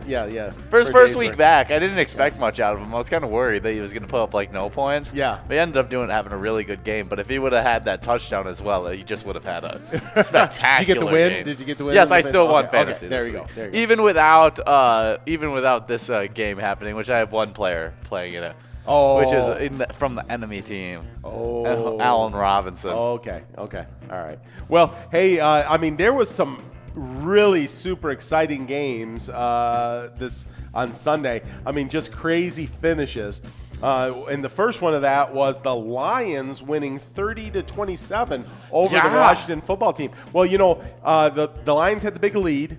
Then the Washington football team came roaring back and then tied it up with 16 seconds left. Yeah. And then Matthew Stafford drives the Lions, down into, well, I say field goal range. I don't know if this is field goal range for everybody. Goodness. Only for Prater. Right, but for there's 59, only like 3 players in the NFL that can kick that kick. Right, 59-yard field goal. And Prater had some challenges so far this season. Oh yeah, missed some field goals, but he was able to nail that 59-yarder. I don't know if this is true, but Prater, in a game-winning field goal, I don't think I've ever seen him miss. No, he is really good in that situation. He does not get rattled. No, he does not. So, but that was a crazy game, especially for a defensive-based Washington team that Detroit was able to put 30 points on them. Mm-hmm. What's kind of crazy to me that was Alex Smith's first start since 2017. Yeah, and he put up some nice yards. Yeah, they had him on his first start throw it 55 times. Woo. He had 55 attempts. He had 390 yards. Wow. That didn't bear any fruit, scoring 0 TDs, but also had 0 interceptions as well. Okay. He was slinging around the yard, though, pretty well. Oh, yeah, he was. Terry McLaurin had a game as well with 7 receptions for 95 yards, being only a second-time player, getting more involved with a different quarterback. He's been playing really well. There's Gratz and Mr. Me. Gratz is over at Holiday Inn, too, and Mr. Me is at Double R Saloon. Good job, Gratz and Mr. Me. And we're moving on to this $27 large M-shaped pattern. We do have a $7,648 52-ball coverall jackpot on the line here if we can get that done. So, yeah, I'll tell you what, I'm someone that's super excited about Alex Smith being able to just get back out there on the football field, and then for him to do well. I'm really happy for Alex. I mean, that was a scary thing. We better get our predictions in before the start of the game here. This is our last game. Oh, yeah, we should. So we can talk about more of these games from yesterday and all that. Okay. But let's get our predictions in. We'll get Tony and Nikki's as well. But where are you going with this? I'm going to go 30, 31 to 28. Win by field goal. Vikings win by field goal. Okay, 31-28. Yeah. All right. I've got Vikings 24-20, winning 24. Oh, that's a bigger win. Yeah. They're going to win by 4, covering. They're going to cover the spread, winning 24-20. All right. Let me check on Nikki and Tony. Okay, we got Funk winning that large M over at Carboni's Pizza CR Billiards. Good job, Funk. We got the Funk. We're on the must-go cover all of $41. That means that jackpot's going to roll over till after our 200-play games. There's KJM getting another win over at Forrester's Dugout Bar. So congratulations to all of our winners in game number 4. That means we're going to get enrolling for our top 10.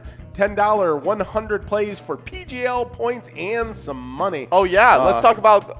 so tell me real quick. Or do we want to wait? No, we probably should tell them because the game's going to start, should we? Oh, yeah. Let's tell them. So Tony is actually going with...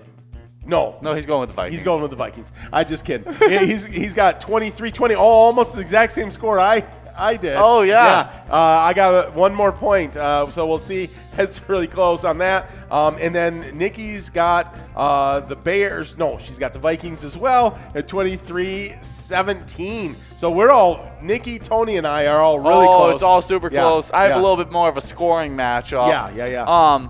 But we'll be right back to talk more football once this top 10 gets going, and we'll be right back with you guys. Sounds great. See you guys in a minute.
Hey. We got under a minute left to get enrolled in this top 10 100-play game. It's just $10 to play 100 play, and you do earn your PGL points. As soon as this is over, we're going to play some Pride of Minnesota. Same bat channel, same bat story. So we're going to play until we get some winners. But we were talking about the Washington football team versus Lions. Exciting game, 30-27. Yeah, good seeing Alex Smith get a start again. Yep. I mean, it always worries me a little bit. Right, but, I'm scared for the band. But against a not very pass rush heavy Lions team, it felt really nice. Yeah, for sure. Almost 400 yards in passing for him. Oh, yeah. Just no touchdowns or no interceptions. Yeah. The star of the game, though, I think was rookie running back DeAndre Swift. Oh, wow. Yeah. I mean, Did you see him hurdle that guy? Yeah, he had 16 carries for 81 yards with a 5.1 yards per carry average. Yeah. But in the bigger story was his complete game overall. He had also 5 receptions for 68 yards and a TD. I mean, he played really well on both ends of it. Had over 100 total yards. I think that was the best game for that rookie running back. Well, there's the kickoff from the Bears to the Vikings going through the end zone. So our Vikings will start off on offense as we take the field there in Chicago. We got the Vikings rocking the white-on-white uniforms on this Monday night. I think it is a good look. I do too. It's a nice, as the kids say, it's icy. I have no idea what that means, but that's what they say. At least that's what my football players say. They liked wearing the white-on-whites when we were on the road. So there we go, and it's a pitch back to Dalvin Cook as he picks up a few nice yards there. About the 29-yard line. Nice little pickup, and we are rolling on this Monday night football game. Liking Jefferson's yellow cleats out there, along with Adam Thielen's as well. Those must be the ones honoring Alex Trebek. Or they might not. It might be a pregame. Oh, maybe it was just a pre-game cleat. Because there are certain times. Wow, that was a big hit. Oh yeah. Who was that? That was number 59. Yep. That was one of their middle linebackers there, Trevante. Hitting Dalvin Cook right when he received it, knowing that if you get the ball to Dalvin Cook and you give him a time to turn up, he can make things happen. You hit that little middle screen, and then he is taking off in a hurry. Well, we had another big game between a big swing back game for the Tampa Bay Buccaneers. Yeah, because Tom Brady and the whole Buccaneers team had a rough outing last week. They got against completely dismantled by the Saints, it felt like. Unbelievable, because now the Saints actually won both of those games in that Saints versus. Oh, yeah. So they own that division basically in the NFC South. So the Buccaneers are going to have to come in through the wild card, I believe, now with losing twice to the Saints. Yeah. But they bounced back strong against the Carolina Panthers in a statement game, winning 46-23, doubling them up. From Tampa Bay to the Panthers. There was.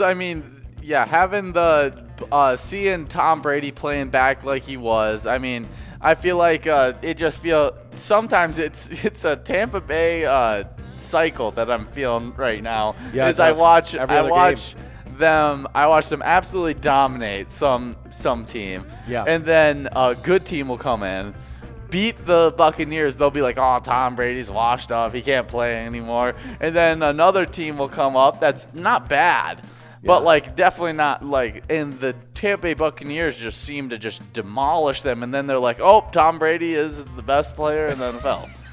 Right? It is. It's interesting how the talking heads talk about all this stuff. Well, there was, the huge player from that game was right there. Running back Ronald Jones Jr. Yeah, he had that huge run where he just broke it, man. It was 98 yards? I think it's in the top 4 of all time, in a single rush. Dang. I think in the NFL. Yeah, he ended the game with 192 yards. Okay. About half of those came on that one rush. He turned the Jets on, man. Oh, yeah, he did. He averaged 8.3 yards per carry, one of the best averages this week. Yeah. He had a TD to go along with it, and Tom Brady had 3 TDs. Yeah. Yeah, his leading wide receiver was Chris Godwin with 92 yards. But big thing is seeing Antonio Brown get worked into the offense. Yeah, that was something they had to work out. He came in last week, his first week into the system. Now getting him a little more adjusted. Yeah, he actually led the team in receptions. Wow, amazing. Speaking about leading, there's Pam in first place out there in our top 10 game. Congratulations, Pam. Way to jump out into that early lead. Ton of plays left for everybody out there. Bryzo's in second place. The girls in third. Shell Bell 128 in fourth place. And Drumsky in fifth. Good to see everybody out there playing. We still got over 23 minutes left to play in this game, and it looks like a ton of plays for all of our top 9 players currently.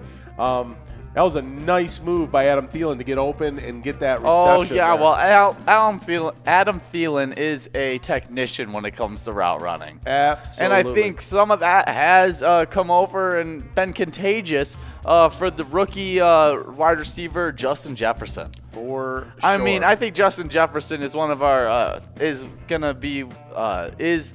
in talks of being Rookie of the Year, Offensive Rookie of the Year. Well, I mean, PFF has him graded number 2 receiver overall in the NFL far this season. Only behind Devontae Adams, who has had an absolutely incredible season. For sure. Oh, there's Bryzo taking over that first place spot. Good job, Bryzo. Longtime player, top player for PGL. That's what I was going to say. Yeah, Bryzo's not unfamiliar with being in that top spot out there for sure. But Pam says, you aren't going to be in there for very long at all. Pam jumped right back into first place. Was that an interception? I don't know what just happened. No, he caught it and then fumbled it because he had caught it and made a football move. Oh, okay. Yeah, so it would be. It doesn't matter if it's down or not. No, I think they're saying it's down though. I think they're saying it's Vikings ball. Lots of talks between the refs right now. Yeah. We'll see what it comes out to later. Yes. So but Pam's in first place. Bryzo's in second. Shell Bell 128 in third. So we go. Yeah, Kyle Rudolph. The ball popped out of his hands. He was going down. Was his knee down before the ball comes out? I think it's down. I think he's down as well. I think that's going to go in the Vikings' favor, and they're going to continue on this drive. That looks inconclusive to me. We'll see what the refs decide on that. But yeah, the Buccaneers got a nice win against the Panthers there. Then with the big divisional I mean, it's all relative in the NFC least. We got the Eagles and the Giants were playing. And why I say it's big is every week's big in that division because they're all at like 3 wins. Yeah, they're all at 3 wins. It's all super tight. So the Giants getting a 10-point win, 27-17 over the Eagles is big for them there in that division. So. Oh yeah, well I mean, Eagles took the loss between the Giants, losing 17-27. Some players that did really good was Miles Sanders. He had 15 carries for 85 yards, being their leading rusher. And their leading receiver, Richard Rodgers, had 4 receptions for 60 yards. Okay. But it seemed more of a Carson Wentz spread attack, getting into a whole bunch of guys. He was 21 for 37 for 208 yards. Okay. But obviously wasn't enough for that New York offense, and Daniel Jones put up a good 244 yards. He was also their leading rusher. Oh wow! Yeah, what did he rush for? He had 9 carries for 64 yards, averaging 7.1 yards per carry. I never knew Daniel Jones was as fast as he is coming into the NFL. Oh, not till this season. Yeah, even last season, I never saw him go just take off the way he does now. Yeah, no, he can fly. Bryzo's down to 6th place now. We got Dub in 2nd. We got the girls in 3rd. OHM 1-8 in 4th. And Bud Lighted in 5th place. Pam still in 1st out there. Now Bud Lighted dropping to 6th. 7th place is Brizo. In 8th is Gi Chi or is it Gi Chi Gi in 8th? And I missed on that 9th place, but we will keep an eye on that. Care Bear now in 5th place. So a lot of plays still left out there with just under 20 minutes left to go in this first 100-play game. We're going to play 2 100-play games. All of it's for PGL points, and all of it's for some money. We've got 6th through 10th place going to win $49, and 1st through 5th are all going to win $71 along with those PGL points. So. Oh yeah, I'm excited to see what can happen with this next 2 days of PGL point getting. So the ruling on the field was a fumble, and the play stands as called. So Kyle Rudolph gets charged with the fumble, and it's going to be the Bears football. Do you see that? That's his first career fumble. That is amazing for a long career that Kyle Rudolph. I think it said 172 games. That's his first fumble of his career. That's amazing. That is wild. Yeah, that is crazy. And a questionable fumble at that. So I really didn't think it was going to get called a fumble. No, I didn't think so either. And I didn't realize, because we don't have the sound, that it was originally called a fumble. Yeah, so I thought it was called down. Right. That's what I did as well. But it looked like his knee was down to me before that ball came out. Well, in first place now, we got Dub taking over the Eagles Wantana. In 6th place, we got Care Bear. 7th is Funk. In 2nd place is the girls. In 3rd place, Pam. In 4th place, OHM18. And in 5th place, Skinner. Good to see everybody out there playing. Well, a big game for us here with the Minnesota Vikings was the Packers getting a win over the Jaguars, 24-20. Jaguars almost got that win. They did. They played really tough. Without having interception for the Vikings. Oh, good job, Harrison Smith on that interception. Off the hands of his intended receiver there, Nick Foles. That bounced right into Harrison Smith's hands, and a nice interception. So the fumble really negated here now with the interception by the Vikings, and we're back in I think business. he was targeting Taylor Gabriel on that pass, and he just threw it a little bit out of the reach for the short arms of Taylor Gabriel. Yeah, it was a little back. It was a little high and behind there. Not a great throw by Nick Foles, Ball for Harrison Smith, a very opportunistic player. I mean, he's been one of the best safeties in the NFL for about the past 4 years now. Absolutely. And he's showing it again, taking advantage of that little tip drill right to him. Yeah, that's the one thing is probably that doesn't get intercepted if it doesn't come off the hands, but that coming off the hands just slows it up, bounces it up, makes it a little easier to intercept. In that case, I mean, either way, it was a bad ball by Nick Foles, but it becomes an easier ball to intercept after that thing gets tipped up in the air. Well, look at that. The girls now over at Stubble Inn in Millville coming into first place out there, still with some plays left. Pam's moved down to 7th place, was in first place for a long time. Look at that, Brizo jumping back up into 2nd place over there at the Underground Bar with a few plays left as well. We got in 3rd place Skinner, 4th place OHM18. In 6th place we got Dub. In 7th place Lucky Box. In 8th place Tar Bear. And in 9th place Pam is now in 9th. Oh, yeah. Well, replacing in this Jaguars Green Bay game, replacing the Minshew Magic was Jake Lutton. He had a rough game. Yeah. He threw about 50% in his passes for only 169 yards, went 1 for 1 to TD to interception ratio. So it wasn't that best game for him, but their running back James Robinson played really well. He had 109 yards and with on 23 carries.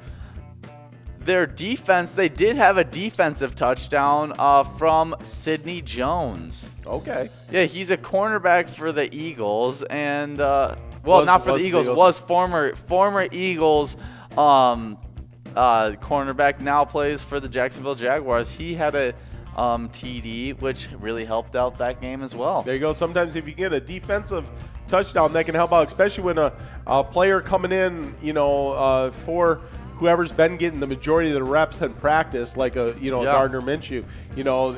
It's hard as that second quarterback to come in and actually be in the rhythm with all the guys. At most you're getting 25% of the reps at practice. You want to hear a crazy stat here?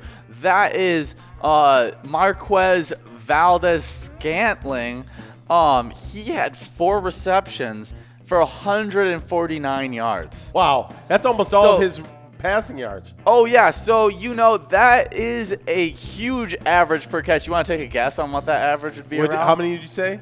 See, now you're just going to be doing math. It's about a 37-yard average. Wow. That is insane. 37 yards per reception is a really high up there. Oh, yeah. He had less catches but more yards than probably the best wide receiver in the league, Devontae Adams, who had 8 catches for 66 yards. Both of them pulling in touchdown catches.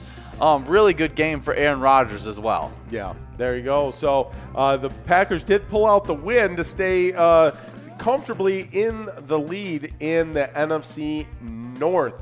Well, we're facing 3rd and 5 here. As we said in earlier during the happy hour broadcast, 3rd down conversions were the worst in the NFL currently so far this year. This is really important to pick up 3rd downs like this. Bears defense only allowing 31% of 3rd down plays, but they're getting the 3rd down this time. Nice job, Kirk Cousins and the Minnesota Vikings taking that, converting on that 3rd down, and keys to victory, getting it done early on in this game. So we'll see how that continues to play out, but getting that 3rd down conversion is huge. We're still in the first quarter, but we got a fresh set of downs here now for our Minnesota Vikings. Well, in first place is the girls. In second place, Rakisha out there. That is Michelob's other half. Good to see you out there, Rakisha. In 6th place, we got Donna Ho. Good to see you, Donna Ho. I haven't seen you in a while. In 7th place, we got Buckaroos. In 8th place, Care Bear. And in 9th place, I think that was, I'll check that out again here. We got in 3rd place, we got Schmitty. In 4th place, Brizo. And in 5th place, JLKRF, I think it was Keeves in 9th place. That was who was out there in 9th place when I didn't grab that earlier, apparently.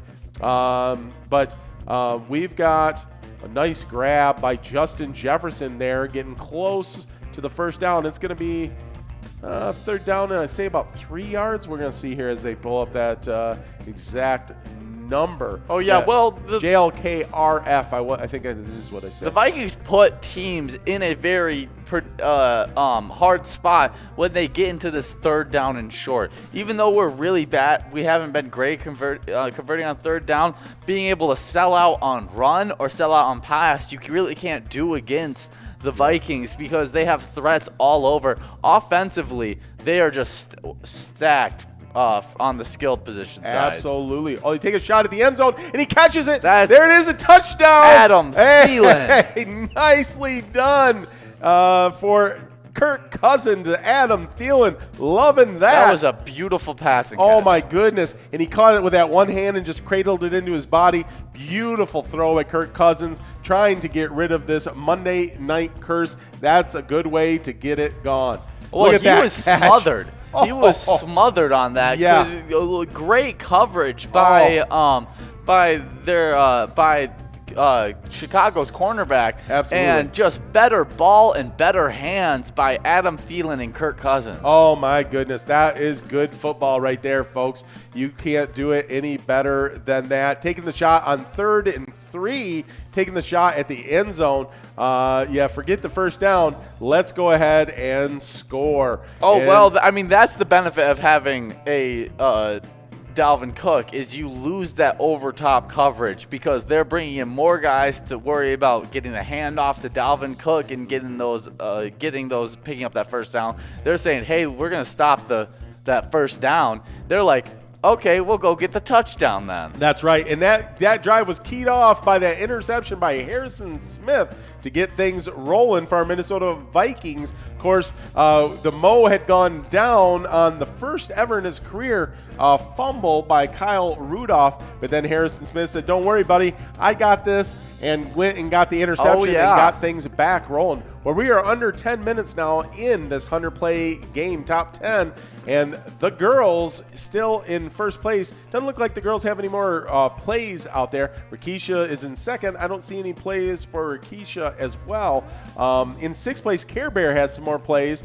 Let's see. That's the only one there that I'm seeing. I think Care Bear may be the only one in the top 9 to have plays left. If you're outside the top 9, make a play in, because if you have plays outside of it, work your way into this top 10, because top 10 win money. That is so that true. First through fifth is winning $71, and that sixth through 10th is winning $49. We'll see how these last few plays for Care Bear go. They might move up from that current location where they're at. But in first place, we got the girls. In second, Rakisha. In third, Schmitty. In fourth, Buckaroos.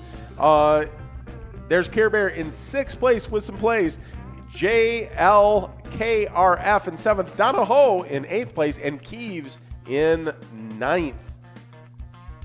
Oh, yeah. Well, we are rolling through that, and we keep on talking about all the games that happened yesterday. Well, probably the most exciting game is the next one. That Bills-Cardinals game. Oh, my goodness. I saw the end of that game. I hadn't really seen much of the game up till that point, but then I caught the end of that game, and oh, man, was I glad I caught that. Oh, I mean, it was a absolute offensive masterpiece by both sides of the ball. Yeah. I mean, you're watching a 30 to 32 point game, and if you don't know the end of this game, hop onto Twitter, Facebook, anywhere, Instagram, some kind of social media, and I'm sure it's being played right there of DeAndre Hopkins going up and getting that football. Oh, it's amazing. I mean, triple coverage. I was watching this. I was like, I haven't seen a player pull off a catch like that since Calvin Johnson. Oh, yeah. Well, you think that, first off, you get this amazing play by Stefon Diggs, our former Viking there, that's had a tremendous year for the Buffalo Bills, making this great catch, a great throw by Josh Allen, and you think, wow, they just got the win. There's not much time left for the Arizona Cardinals to go get a win. Yeah. Then they get down a little bit, but really, it was a pretty long, slinging Kyler Murray launched that football into the atmosphere and just had it come straight down. Yeah. You know what that Hopkins, there's the Alex Trebek cleats by Adam Thielen. I think he just wore them in the pregame, like you said. And then he's wearing different cleats out there for the game. He's wearing those yellow cleats for the game. But, yeah, here he goes with a beautiful catch there. Unbelievable. But little extra love maybe going his way with those Alex Trebek cleats. But so anyways, the size of gloves that Hopkins wears? I just heard this. It was like 6X. 6X. Wow. Yeah, 6 extra large gloves. So that's the size of that man's hands. I mean, those receivers in the NFL, and that's why they're the receivers in the NFL. Yeah. Just have huge hands. I mean, that's just a mitt. Like, your hand wraps around the football. Oh, yeah. It's like an outfielder's glove, but you don't need a glove. Your hand is an outfielder's glove. Oh, I mean, it makes sense how he's able to pull it in over 3 people. Oh, yeah. Just insane. I can just imagine shaking hands with him. It'd like take your entire forearm in. Thanks for shaking my arm. But there is the Bears getting a quick first down. First play. He ended the day with 7 receptions for 127 yards. DeAndre Hopkins did, averaging 18 yards per catch.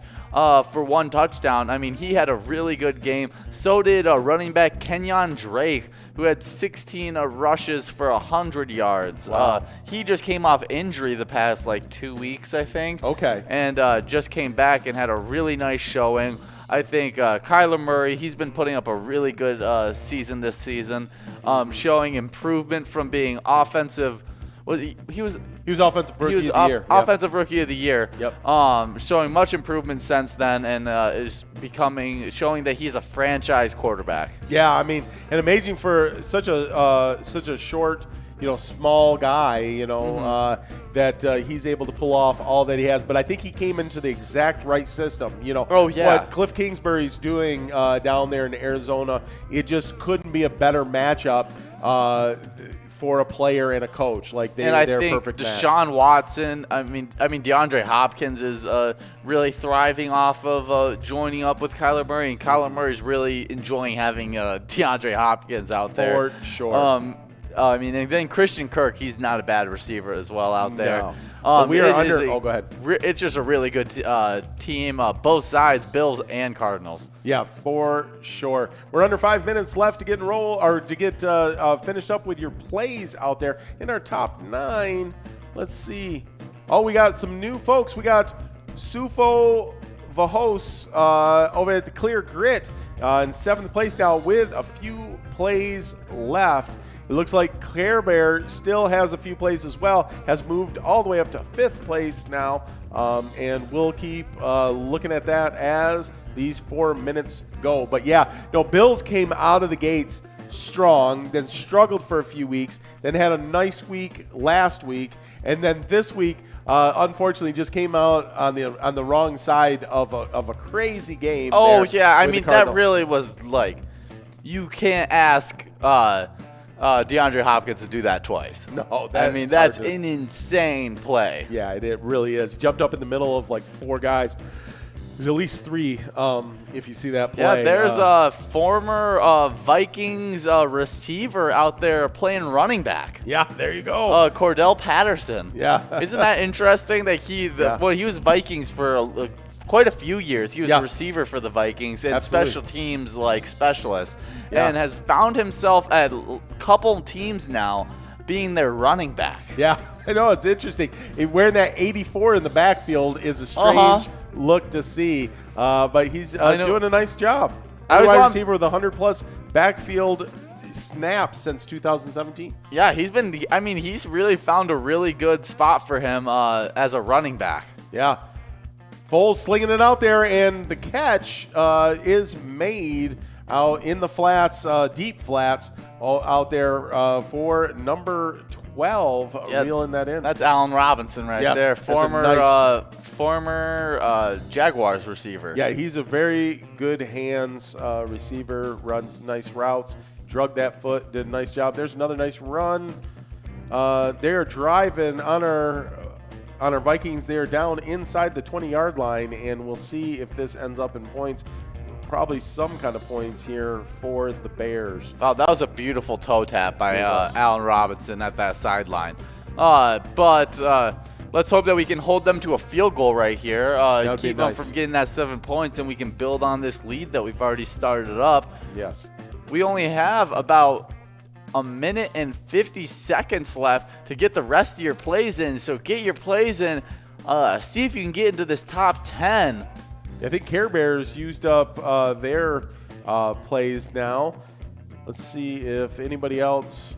It looks like all of the top 9 have used up their plays. So someone outside the top 9 that maybe could jump into that.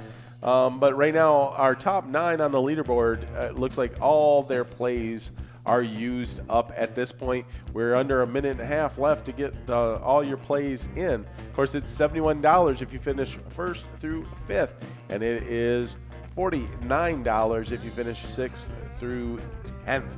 So, and then as soon as this wraps up, we'll get enrolling for that Pride of Minnesota 100 plays. It's just $10 to play that as well, and you also earn a bunch of PGL points. Should we go over Mega Bar Bingo points right now? Oh, sure. Let's do it. Yeah, those Mega Bar Bingo player standings. In 9th place, we have Andy and Mickey. In 7th place, we have Wolfstein and Forget UD. In 5th place, we have Towley and Mrs. T. In 4th place, we have Michelob.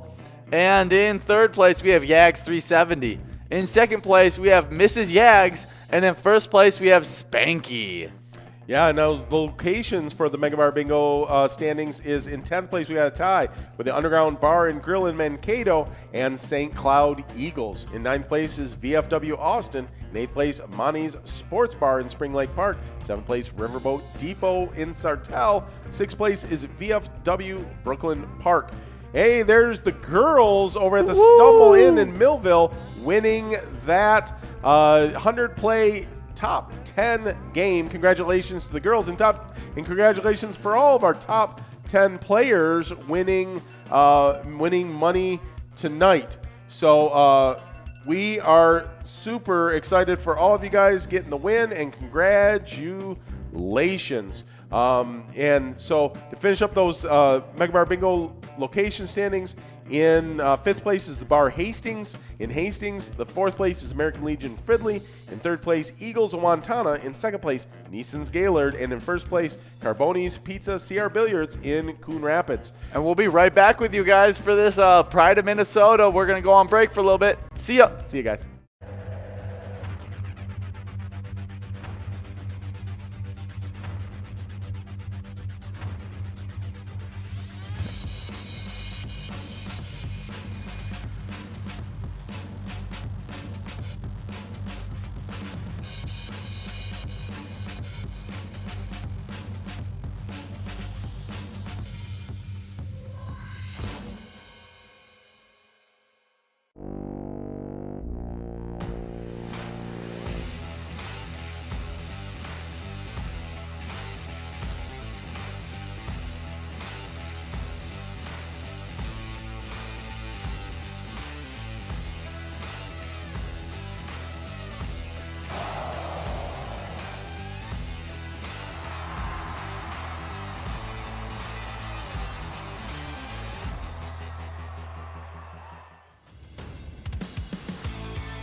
Hello, and we're getting ready for this second 100-play game of Pride of Minnesota. Yeah, I'm looking forward to getting into this game. Again, some more PGL points and some more money. Well, in that top 10, we had the girls at the Stumble Inn win first place. Rikisha over at Neeson's Gaylord was in second. Schmitty over at Eagles of Wantana was in third. Buckaroos at Rustic Saloon took fourth. And Care Bear at Neptune's Bar took fifth. They all took $71 back with them. Of course, Brizo, Sofo Vinhouse over there in seventh place. JLKRF in eighth. Donna Ho in ninth. And Tracy in 10th, all taking $49. And we are about 10 seconds away from getting rolling on this 100-play Pride of Minnesota game. Oh, yeah. So we talked a lot about the amazing finish between the Bills and the Cardinals. Well, and while we were away with you guys, the Vikings did hold the Bears to a field goal. So the game is 7-3 with the Vikings getting the ball back here after the commercial break. Yeah, after the first quarter ended. Yeah, the first quarter ended. And so we're heading into the second quarter. Yep. Getting the ball. It's a 7-3 lead. Yeah, I think we score here. Yeah. Get a stop. Yep. Score again. Okay. And then, we can kick it off to them at halftime and then feel comfortable. There you go. We got Hot Scott jumping into first place. Good to see you out there, Hot Scott. Patty in second. Joe James in third. OBA in fourth. And we're just getting rolling in this Pride of Minnesota game. Well, let's talk about the battle of the rookie quarterbacks. Oh, yeah. They kind of were it was should you take Tua or should you take Josh Herbert? That was like the two people. Joe Burrow was the clear-cut number one quarterback. And then I feel like that second quarterback was kind of which one should you take, Justin Herbert or Tua? Yeah. Well, and I think the original thought was Tua over all of them until the injury, right? And so I think a lot of folks thought Justin Herbert was just that third quarterback in the draft. Maybe he'll work, maybe he won't. A lot of folks thought the Chargers overdrafted him, but I'll tell you what. Oh, he has been showing out really well. He was 20 for 30, 32, and had 187 yards, 2 TDs, and 1 interceptions. The yards isn't there, but he threw a lot of good TDs and only had the 1 interception. He's been playing really consistent throughout the season. Yeah. He gets those interceptions down just a little bit, and he's going to be doing really well. He's had a nice start to his rookie year. Of course, Joe Burrow has as well. They managed Tua a little bit more than Herbert and Burrow have been managed to start out their NFL career. Oh, yeah. Well, their stats were pretty similar. Okay. Tua didn't have the interception, but threw 15 for 25 for 170 yards and 2 TDs. Nice. So they were very similar stats-wise. The difference between them was the running game. They had one running back with 85 yards, and on 2 carries, Patrick Larry had 19 yards, which was a 9.5 carry average, which is really good. Yep. They just seem to have more opportunities to get in the end zone. Yeah.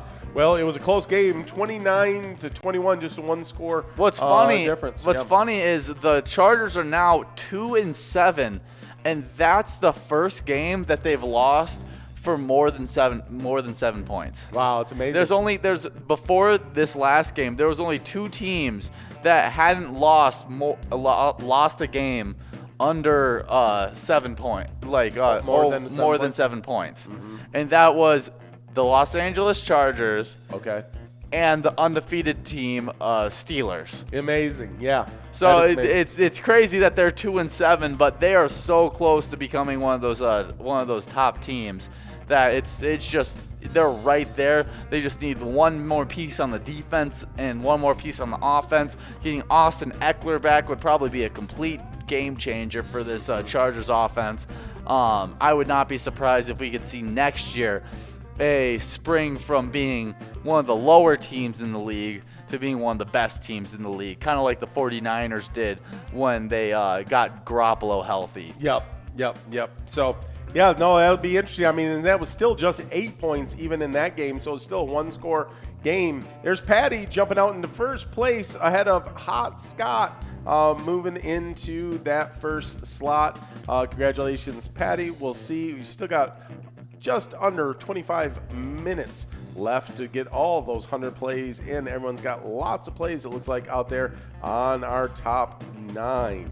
But I think both those young quarterbacks we're going to be watching for a long time, talking about those as well as Joe Burrow. Looks like we got 3 dandies there. I mean, that's probably, like, we've had a really, it feels like quarterback classes, they come in spurts. Yeah. Where, like, it goes 1 year where they have a bunch of quarterbacks that are stars. Mm-hmm. And then there's a couple years where there's only 1, maybe 2. Yep. Like 2 if you're lucky that are stars. And then another year where there's a couple that are stars. Yeah. And it feels like the last time we had a quarterback class that seemed this good as rookies was that 2017 was a draft class with Patrick Mahomes, Deshaun Watson, Mitch Trubisky. Was Baker Mayfield in that? No, Baker Mayfield was later. Yeah, I think he was the next year. I think there was another quarterback that was a really good quarterback in that class. Yeah. But I can't think of who necessarily it is. But that was the last really good quarterback class that I've seen, and this one seems to have even potential of being even better. Yeah, than that class. Because that top 2 is really good with Patrick Mahomes and Deshaun Watson. Mitchell not had the best career there in that top 3 quarterbacks, but there may be another one, like you said, in that group. Well, we got Patty in first place, Hot Scott in second, Pam in third, Dolores in fourth, and OHM 1-8 in fifth place. In sixth place, we've got Court. In seventh place, JPJ. In eighth place, Jacobson. And in ninth place, DBLD in that ninth place spot. Hot Scott jumping back into first place, overtaking Patty again. And we'll see as that continues to play out. But 2 young quarterbacks that we'll keep our eyes on. Another young quarterback, just a second-year player for the Broncos, not having such a nice day against the Raiders, who have played well so far this year. It feels like Derek Carr has gotten things back on track since, a few years back when he was at that MVP level. Yes. He had the big injury, and then things just kind of unraveled with coaches and just all kinds of things. And it just feels like that they trade away Amari Cooper and Khalil Mack, Yep. and it just seems like they went into a full-blown rebuild, and now it seems like the Raiders are back to their normal selves of being a really good football team, and Derek Carr is back to himself being a really good football player. Yes. Drew Lock struggled, though, against that Las Vegas Raiders defense. Yes, he did. He had 4 interceptions. Oh, yeah. I had high hopes for that Broncos team and Drew Lock coming into the year. Really did. And they have not been able to figure out that formula quite yet. And they've seemed to struggle with this 2 running back system. Yeah. With Melvin Gordon kind of feeling like he's not quite what he was with the Chargers, and Philip Lindsay feeling like he's not quite what he was before the injury last year. Yeah. And so I'm really interested to see what can happen. I have seen bright spots with wide receiver Jerry Jeudy for that Broncos offense. Him and KJ Hamler, 2 of the top receivers that they drafted, seems like they're really going to work out and really create some nice weapons for them. With the addition of Cortland Sutton coming back next year, will we see a evolution of this offense's game? I like to think so. Yeah, you would think they got a lot of weapons out there on that Broncos offense. We'll see. I'm not sure if Drew Lock is the answer or not. I like him. I hope for him, but the consistency is just not there at this time. Oh yeah. Well, I mean, there will be quarterbacks in this year's draft between Justin Fields, Trevor Lawrence. Trevor Lawrence, and who's that guy out of yeah, Carson Wentz's alma Yeah. Let me pull that up. Mr. Yags may chime in here real fast, but trying to pull up that. Okay, fast. but the benefit of the main player over on that Raiders offense was Joshua Jacobs. He had 21 carries for 112 yards and 2 TDs. Not only did he have 2 TDs rushing the ball, but the backup running back did, Devontae Booker. He had 16 carries for 81 yards with a 5.1 carry average and also had 2 TDs. So that run attack for that Raiders offense was looking really good last night. Yeah, Trey Lance. Yeah, Trey Lance. I mean, there's a lot of opportunity for a lot of these guys. There's also other quarterbacks that seem to be stepping up in college football right now and see what they do if they come out. I mean, I'm interested to see if the Broncos think it's time to move on from Drew Lock, or is he just having a down year? Because, I mean, also not only is it sophomore slump, he had a lot of his main guys get injured. It felt a little inconsistent for him. Yep. Will they give him another year to develop? I would like to see them do that. I think Drew Lock's got a lot of potential. He's a good guy, and he leads the team well, brings good energy into the locker room. It would really matter on what kind of draft picks they can get. That's what I was saying. Is it depends on if they can get into those top 3 quarterbacks, then that might be time to say, okay, let's go get a sure thing, you know. Yeah. And maybe Drew Lock still has a little bit of trade value or something. But if they can't get in those top 3, I'd give Drew Lock another shot at it. Yeah. So we'll see how that is. But looking out there in our leaderboard here with under 20 minutes left to go, I got Dolores in first place out there currently, Patty in second, Hot Scott in third, Pam in fourth, OHM 18 in fifth place. Oh, yeah. Well, this is one of those days where you can get PGL points. Should we go over those PGL standings? Yeah, let's do it. Those PGL location standings. In 10th place, we have Roseville VFW. 9th place, Vic's Barn Grill in Moorhead. In 8th place, we have Valley Lanes in Spring Valley. Valley Lanes passed Vic's Barn Grill for that 8th place spot. Okay. Then in 7th place, we have the Sunset Grill in Spring Lake Park. In 6th place, St. Cloud Boost Club. In 5th place, Shep's on 6th. In 4th place, Neighbors Pub Dover in Dover Mills. In 3rd place, we have La Playette in St. Joseph. In 2nd place, we have Cabin Bar in Nicolette. And in 1st place, Neighborhood Tavern in Effie. Feels like those last 3 have really, last 4. Even that top 5, I'm going to say top 5 has really solidified themselves in that top 5 for PGL. Yeah, not a lot has been moving there for a while.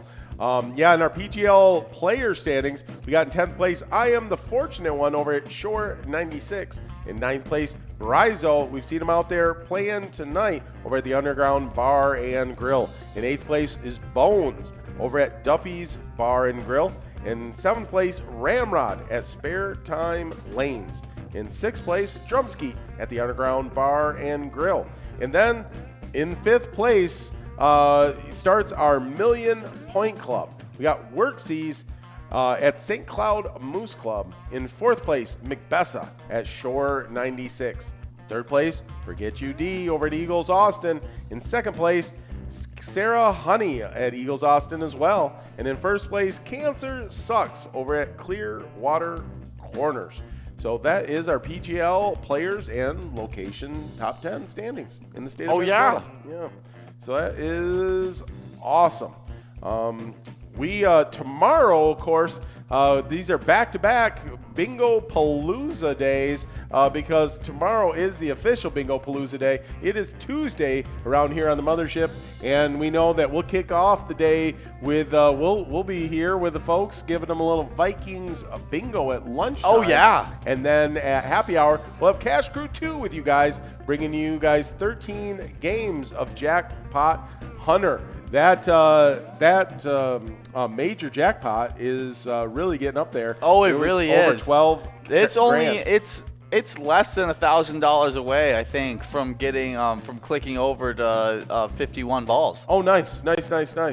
So, yeah, make sure you come out for that. And then we will kick off into a Mega Soda game night. And, of course, we'll have trivia to start everything out. Then we'll play some Blingo Bingo, Top 10, Fishing Derby, Jackpot Hunter, Open Season, and then, of course, end the night with Jackpot Jungle. So that's going to be an exciting Mega Soda game night tomorrow night with Tony and Nikki. And we'll have bingo all day long for you guys. Make sure you get in and you play. We got all kinds of fun things going on with PCS. Make sure you get into that Player Connect app, and then you play our virtual PCS, and you get to qualify for all kinds of fun things. You want to get the top score in Top 10, Meso Perch, Top Dog, and Pride of Minnesota. And if you do, the top score in each of these games by December 8th earns a spot in the finals and a chance at some of the $10,000 total pot. So make sure you're getting in and playing on that PCS on the Player Connect app. If you haven't done that so far, or if you need some help on figuring out how to do that, make sure you message us on Facebook, and we will do our best to help you figure that out. Yeah. How about that Seattle Rams game? That was an interesting game. Here's my thoughts about every time I watch the Seahawks do anything, and that is I don't think they could win a darn thing without Russell Wilson. Yeah, when Russell Wilson isn't playing at that top tier caliber, it really feels like they can't win a game because they can't rely on other pieces to really show out for them. He threw 2 interceptions with no TDs and only for 248 yards. Yeah. That is not a normal Russell Wilson-esque game. No. And without him at top 4, they're just not going to win games. Not only did he was their main passing guy, he was their leading rusher as well, with 8 carries for 60 yards. I mean, you can't expect him to lead the load in like everything. And their receivers, like DK Metcalf, he's been one of the most dominant receivers this year statistically. Yes. Got absolutely locked up by Jalen Ramsey last night. Yeah, Jalen Ramsey did a nice job locking up DK Metcalf. Not an easy job at all to do, but Jalen Ramsey is one of those rare talents that when he's on his game, he can he's one of the only cornerbacks that can physically keep up with DK. Right. Like when you're talking about length and speed, yeah. That's the perfect cornerback for him. Right, absolutely. And so they obviously got the matchup they wanted, and Tyler Lockett couldn't expose the secondary cornerback like they would hope so. With only 5 receptions at 66 yards, he was their leading wide receiver. It just seemed like the Seahawks didn't have anything clicking for them. No. The Rams, on the other hand, they didn't have much of a rushing attack. It was more of a rush by committee type deal between Cam Akers, Malcolm Brown, and Darrell Henderson, both having over 25 yards. All of them had over 25 yards rushing, but none of them had significant carries. I've been surprised on how well Darrell Henderson has graded out as a running back in PFF grades. That's not a name that you think of normally when you think of who are the best running backs in the NFL, but he has graded out very, very well. Wow. I mean, he averaged 4 yards per carry. Malcolm Brown averaged 5.5 yards per carry. Okay. But Cam Akers got the heavy load of 10 carries total, but he only averaged 3.8 yards per carry. Okay. So it seems like they should have been given more carries to their other guys like Malcolm Brown and Darrell Henderson. Receiving-wise, they had Josh Reynolds, who really played well. Outside of their top receiving threats, usually Cooper Kupp and Robert Woods, he was a surprise, standing out with 8 receptions, 94 yards, 11 yards per reception. He did really well.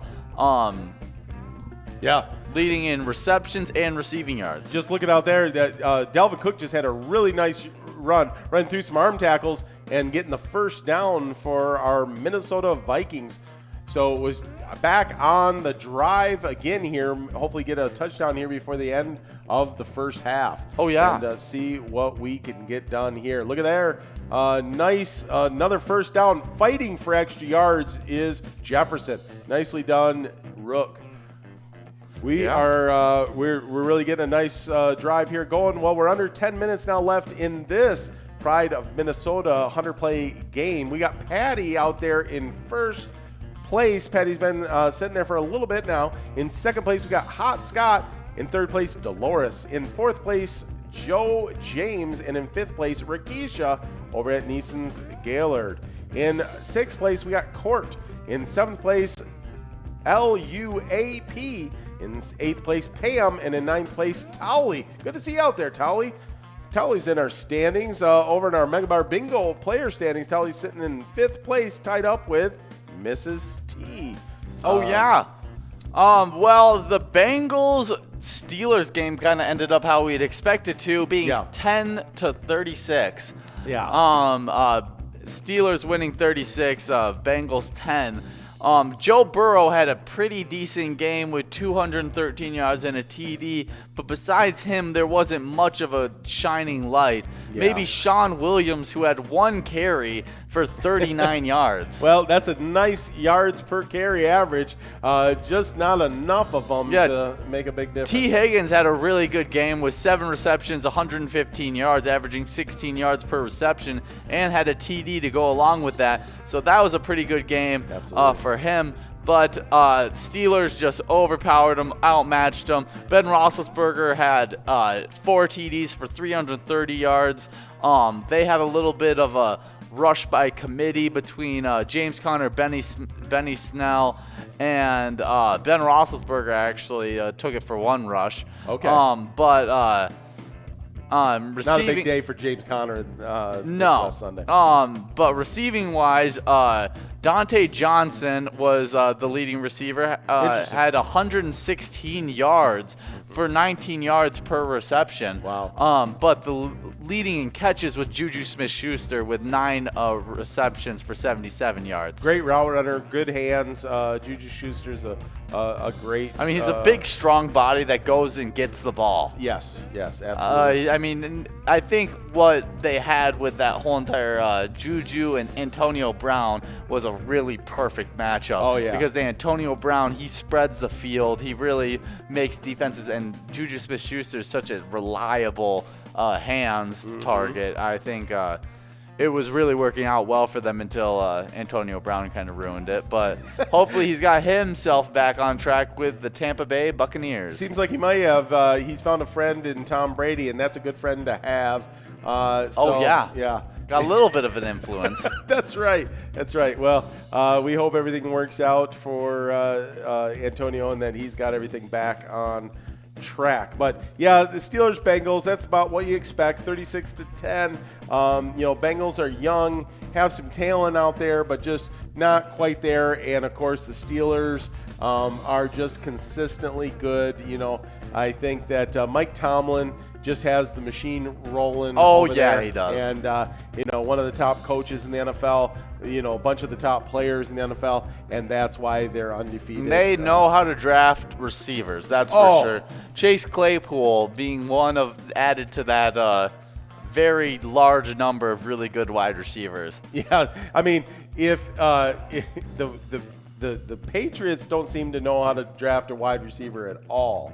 And the Steelers know how to draft all the wide receivers. Receiver extremely well. Because what they have before when Ben Roethlisberger was playing like the Cardinals in the Super Bowl, who was his receivers then? Oh, geez, that was Moss. He had Santana Moss.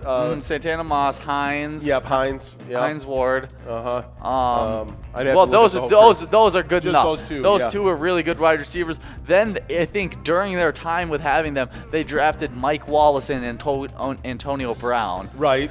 Two all-pro wide receivers at points in their career. Right. Then now have. Well, Antonio Brown may be in the conversation of Hall of Fame. I mean. But he put up insane stats while he was over with the Steelers. Right. Then after moving on from Antonio Brown, have Juju Smith-Schuster, Chase Claypool, and all the receivers that are putting up numbers now. Yeah. I mean, it just seems like they can't go wrong with a wide receiver. No, they are good at bringing in wide receivers. That is for sure. And I think the Patriots for a long time been able to cover up their inability to find wide receivers with Tom Brady's play. I think also Ben Roethlisberger makes receivers better. No doubt. In both those cases, you got Hall of Fame quarterbacks. Whenever you got Hall of Fame quarterbacks, right, and you have above average coaches, if you got, I always think wide receivers, be in a place where you got a Hall of Fame quarterback and a Hall of Fame coach, and things are going to work out pretty well. Oh, yeah. But I think it's Ben Roethlisberger, with his ability to just stand in the pocket, shrug off a hit, and keep on letting the play develop. I think he's kind of got that same thing. It's different than how Russell Wilson plays with extending the play and then throwing a really accurate ball. But I think wide receivers really benefit off that, getting more open coverage. And I think that's why a lot of young receivers you see in those kinds of systems really thrive, because they have quarterbacks that can extend the play, set coverage up into bad situations so they're running wide open. And I think where Tom Brady, he's more of a step back, get the ball out. Yes. And it's a quick route, and you have to be able to get open and make a catch really quickly. Yeah, no, you have to be a smart receiver to play in a Tom Brady I mean, that's system, why you see guys that like Edelman, Wes Welker, really thrive in his system. Those guys that are quick, that have really sure hands, that are really intellectually advanced at the wide receiver spot.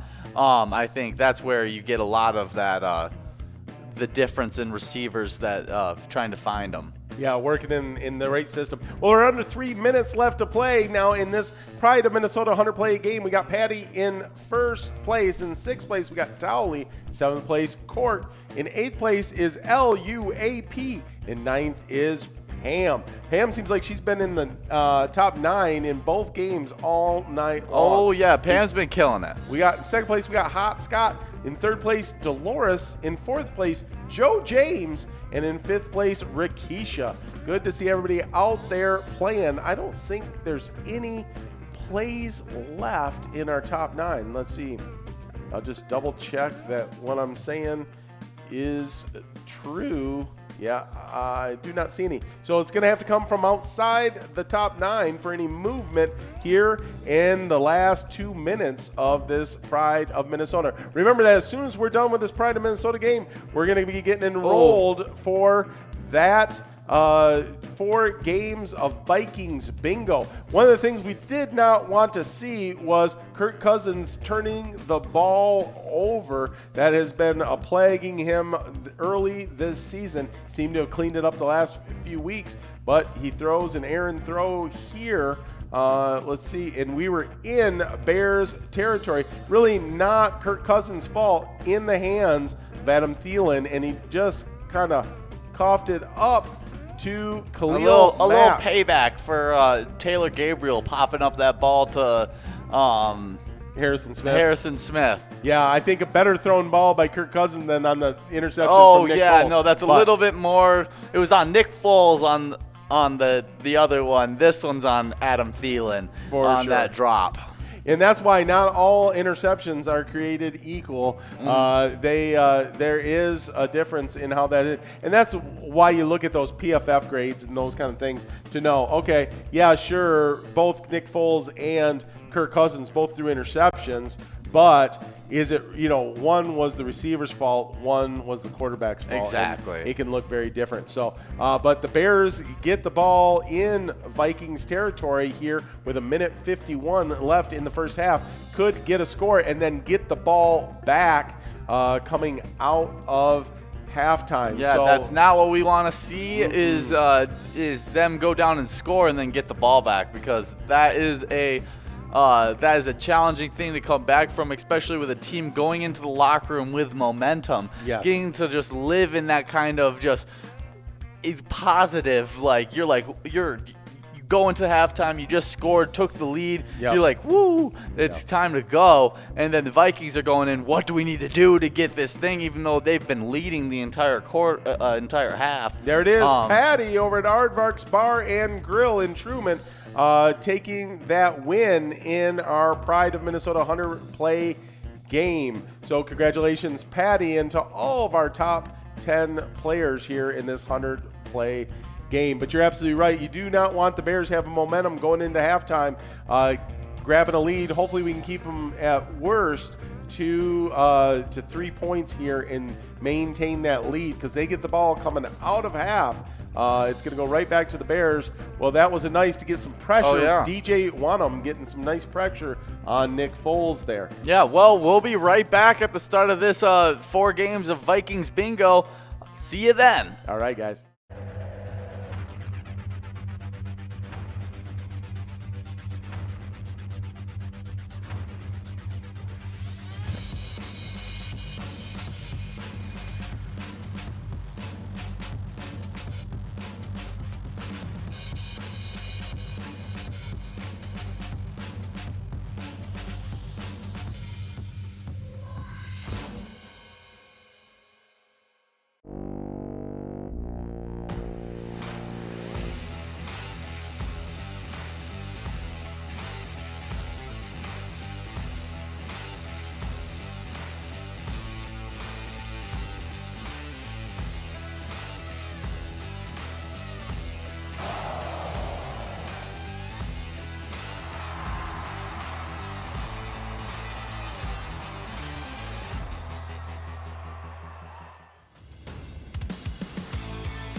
Hey.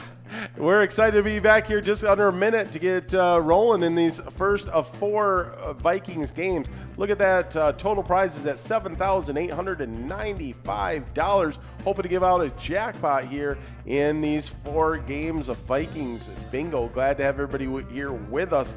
We've been rolling through the first half of the Vikings Chicago Bears game. Vikings were able to hold Bears to a field goal, got the ball back, and it's going to run out the half there on that Dalvin Cook handoff, and we're going into halftime with a 7-6 lead. It was defensive battle there in the first half. Oh, it was for sure. Seeing that one touchdown by Adam Thielen that first drive, second drive by the Vikings. We haven't really seen much of an offensive spark coming from the Vikings. Yeah. Go ahead. Would like to see Dalvin Cook. Well, it feels like they've been really focused on stopping Dalvin Cook. That's been the big key of this Bears defense. Yep. I think that I'm wondering to see what is going to come out and be the adjustments to get Cook the ball more in opportunities to make plays.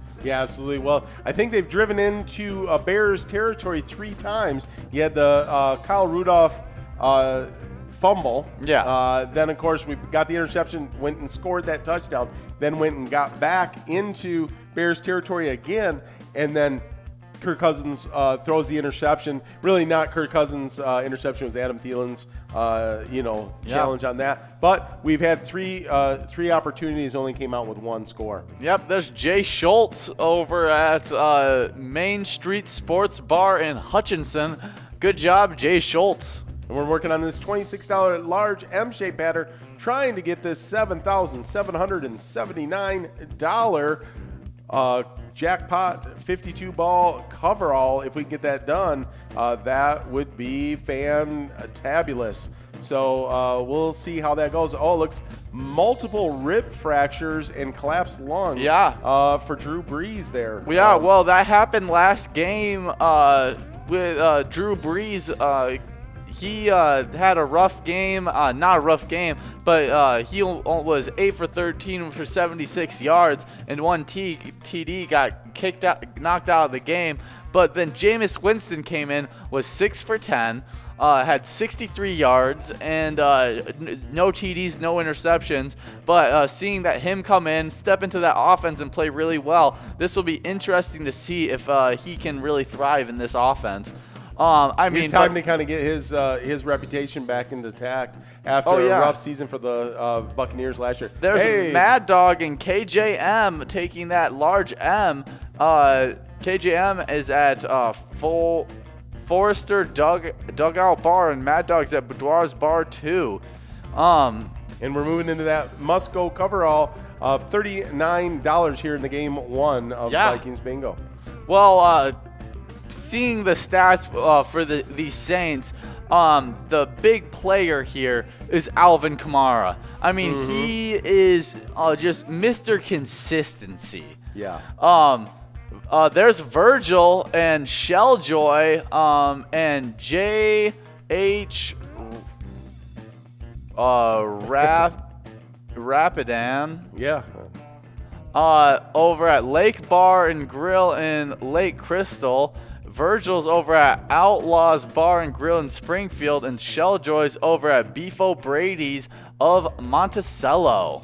And we're getting enrolled in this game number 2 of 4 Vikings Bingo game that we're doing here at Vikings Bears Monday Night Football on the second half of this Vikings Bingo games. We played 4 games before the game started, then we played 2 100-play games, and now in the second game of 4 here. We're trying to give away this jackpot that just keeps on growing. On that last round, it was $7,779. We'll see what it gets up to here in game number 2. Oh, yeah.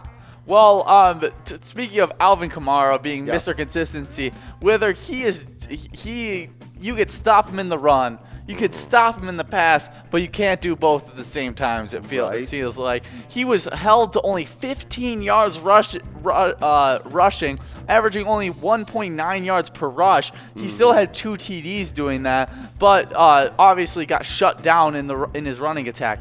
But he was their leading receiver. Wow. He had 7 receptions for 83 yards, averaging almost 12 yards per reception, and added another TD onto that, making it 3 total TDs for him with about almost 100 total all-purpose yards. Yeah, because they were able to shut down Michael Thomas with only 2 catches for 27 yards. The 49ers did a nice job with that, and shut down Alvin Kamara in the running game. But then Alvin Kamara, like you said, did the stuff in the receiving game, and then Latavius Murray was able to get a little bit going there, averaging over 6 yards a carry in the run game for Latavius Murray.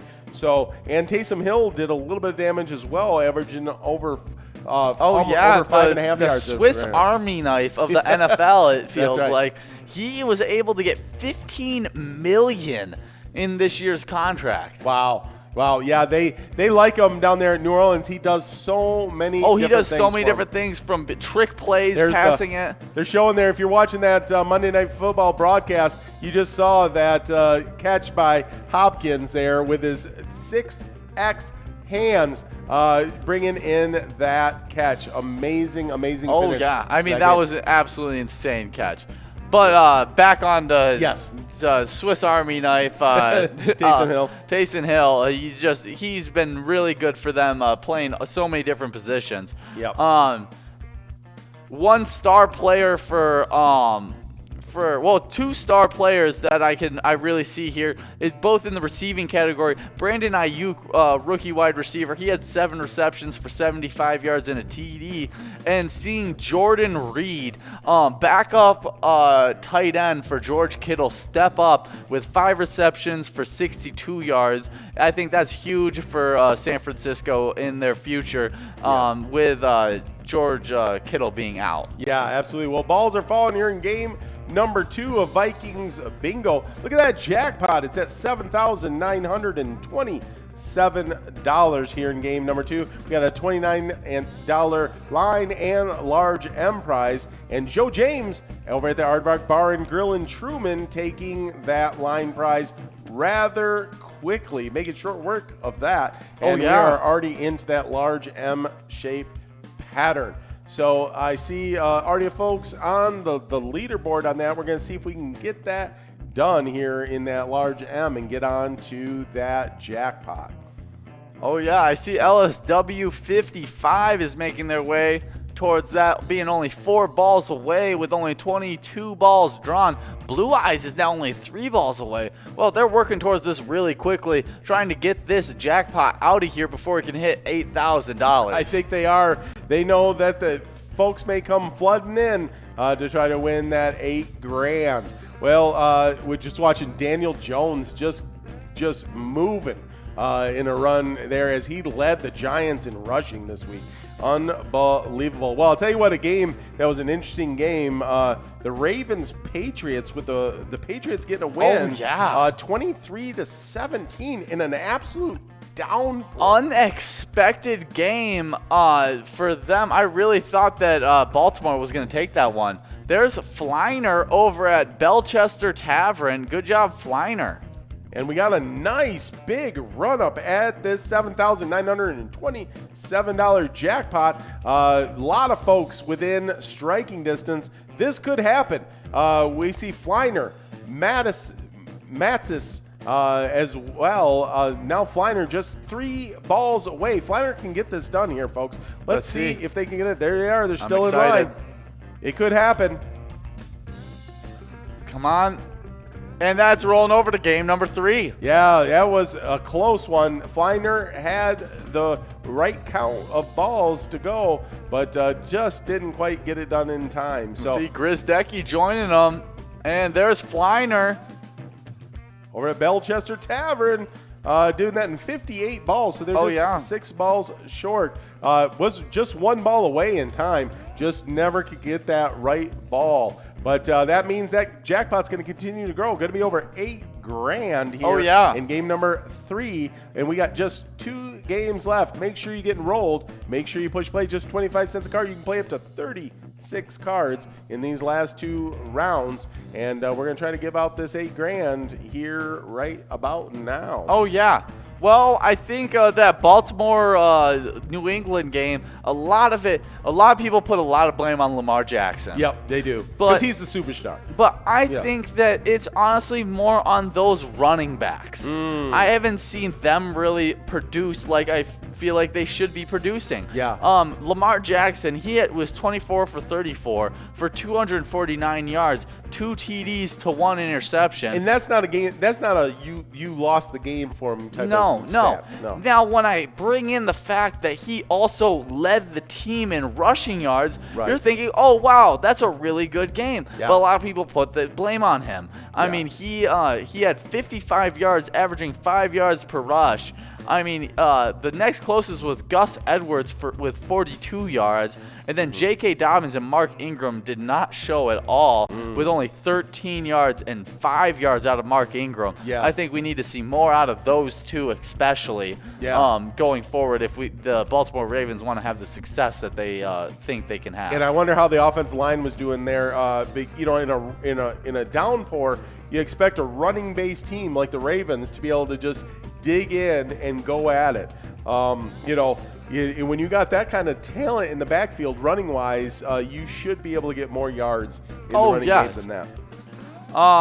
Mark Andrews was a really good target for him. The tight end out of Oklahoma, he's really killed it with 7 receptions, had 61 yards. Willie Snead, though, was the star receiver, hauling in 2 touchdowns with 64 yards added on to that. I mean, he had a really good game, but the Patriots did come out on top with a really good game from Damian Harris, who had 221 yards. Yeah, no, they leaned on him early and often. In that whole run game, I mean, Rex Burkhead had 6 carries. Cam Newton had 11 carries. Damian Harris had 22 carries. They got most of the damage done in the run game. Cam Newton was an efficient 13 of 17 for 118 yards and a TD.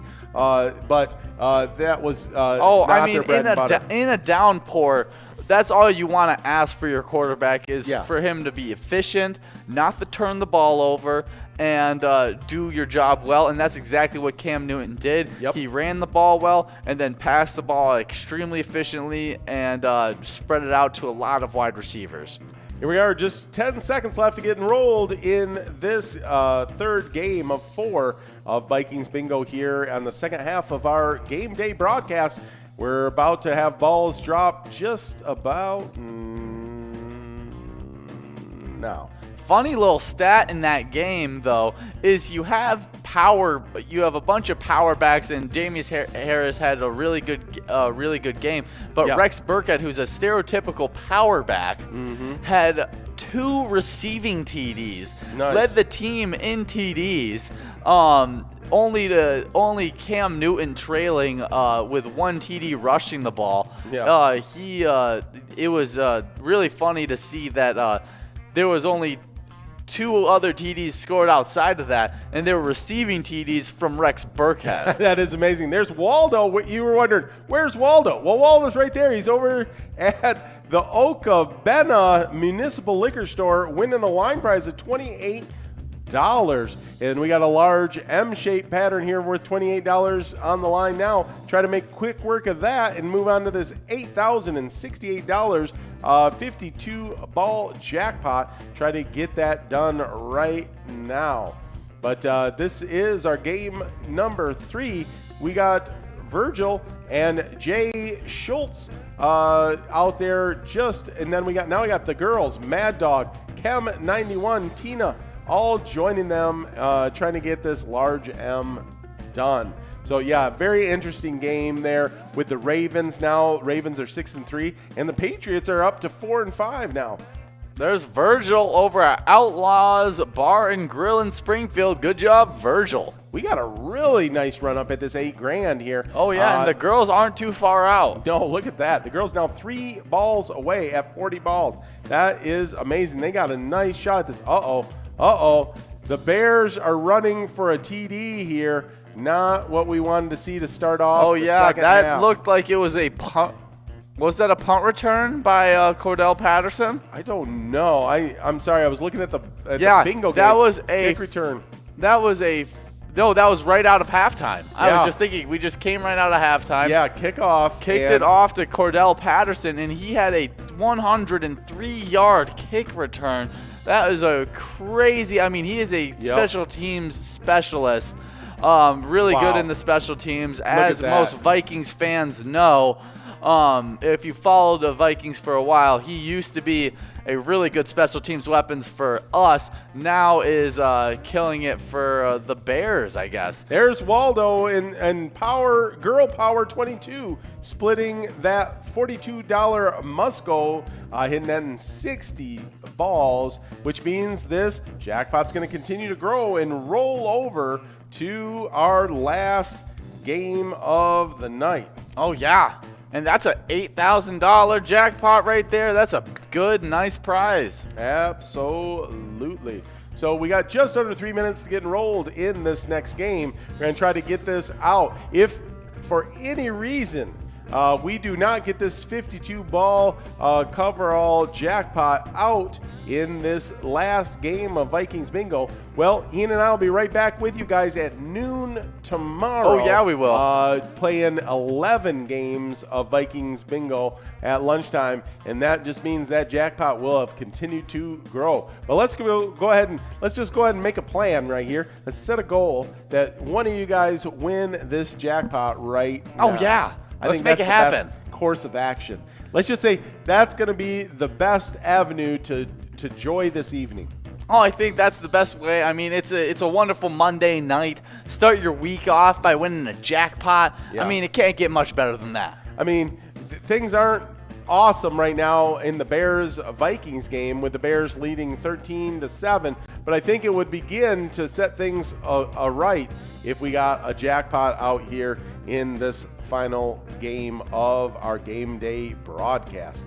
So let's try to do that. We got just over a minute and a half left to get enrolled in this next game of Vikings Bingo. Good to see everybody out there getting enrolled. It's just 25 cents a card. You can play up to 36 cards here in our last and final game of our game day Monday night broadcast. Oh, yeah. Well, I mean, Kirk Cousins has been playing pretty well outside of the one interception. He is, if you don't count that interception, that play didn't exist, he would have only missed one pass. And that's amazing. So, and he actually hit Andon Thielen right in the hands. Oh, and, yeah, it should have been a completion. He should be 15 well, now he's 14 for 17. But he was 14 for 16 and would be 15 for 16. Yeah, he just threw one out of bounds, just making the smart play there on the last down. Yeah, but he's thrown for 132 yards and 1 TD and 1 interception. I think he's played a really good game. Mm-hmm. Dalvin Cook has not seemed to get his way on the field, averaging only 2.3 yards per carry on 15 carries. He's only had 34 yards. We need to see an ability somehow to get him into some space and get him outside of that treacherous defensive line that the Bears have. Yeah, and they just tried to give him the ball again there, and nothing doing there in that Bears defense, just stifling the run game of the Minnesota Vikings. So looks like they're going back to the passing game as they spread everyone out and let Kirk Cousins do the work. Nice throw, getting the first down there with Justin Jefferson. In the nice I love that move out by Justin Jefferson. He starts stumbling. He decides I can't continue to run, break any tackles. I'm just gonna dive forward for as many yards as I possibly can. Nice move. Yeah, there's Fleiner and Gratz. Good job, Fleiner's over at Belchester's Tavern, and Grotz at Holiday Inn 2. We're working on this $32 large M-shaped pattern. We got a jackpot of $8,232 on the line. Let's see if we can get that done, folks. There's Drumsky, one of our top players in the state of Minnesota, just 5 balls away on this large M-shaped pattern. And we'll see if we can make some quick work on that and get moving on this jackpot. Open so. Well, yeah. Oh, go ahead. Oh, you can go. Oh, I was just thinking about football things. If the Vikings continue to have struggles getting Cook going here in this game, that doesn't bode well for us making a comeback here in this second half. I think, we do need Cook still to be, moving on the ball. Well, if he can at least get involved in the receiving attack, I think that's where we're going to really see a benefit from him. It seems like they're really stacking the box, and we need to get it to our athletic playmakers out on the edge between Justin Jefferson, Adam Thielen, and getting Dalvin Cook, because he is just as good of a receiving threat as he is a rushing threat. The ball out in space that way. I think that's going to be the way we win this game and make a comeback in this second half. I'd like to see us get some screen game going with Dalvin as well. Like maybe get that pass going and get him in space. There's Jason and Grotz splitting that large M-shaped pattern. Just a couple balls here to try to get this jackpot out. There is a DBLD in line that could be done. Oh yeah, let's see. And it's going over. That means that jackpot's going to be rolling over to tomorrow at noon. We'll be here for you, good old Nikki's Angels. That's working right. on that $8,200 jackpot. So make sure you be there or be square. That's right.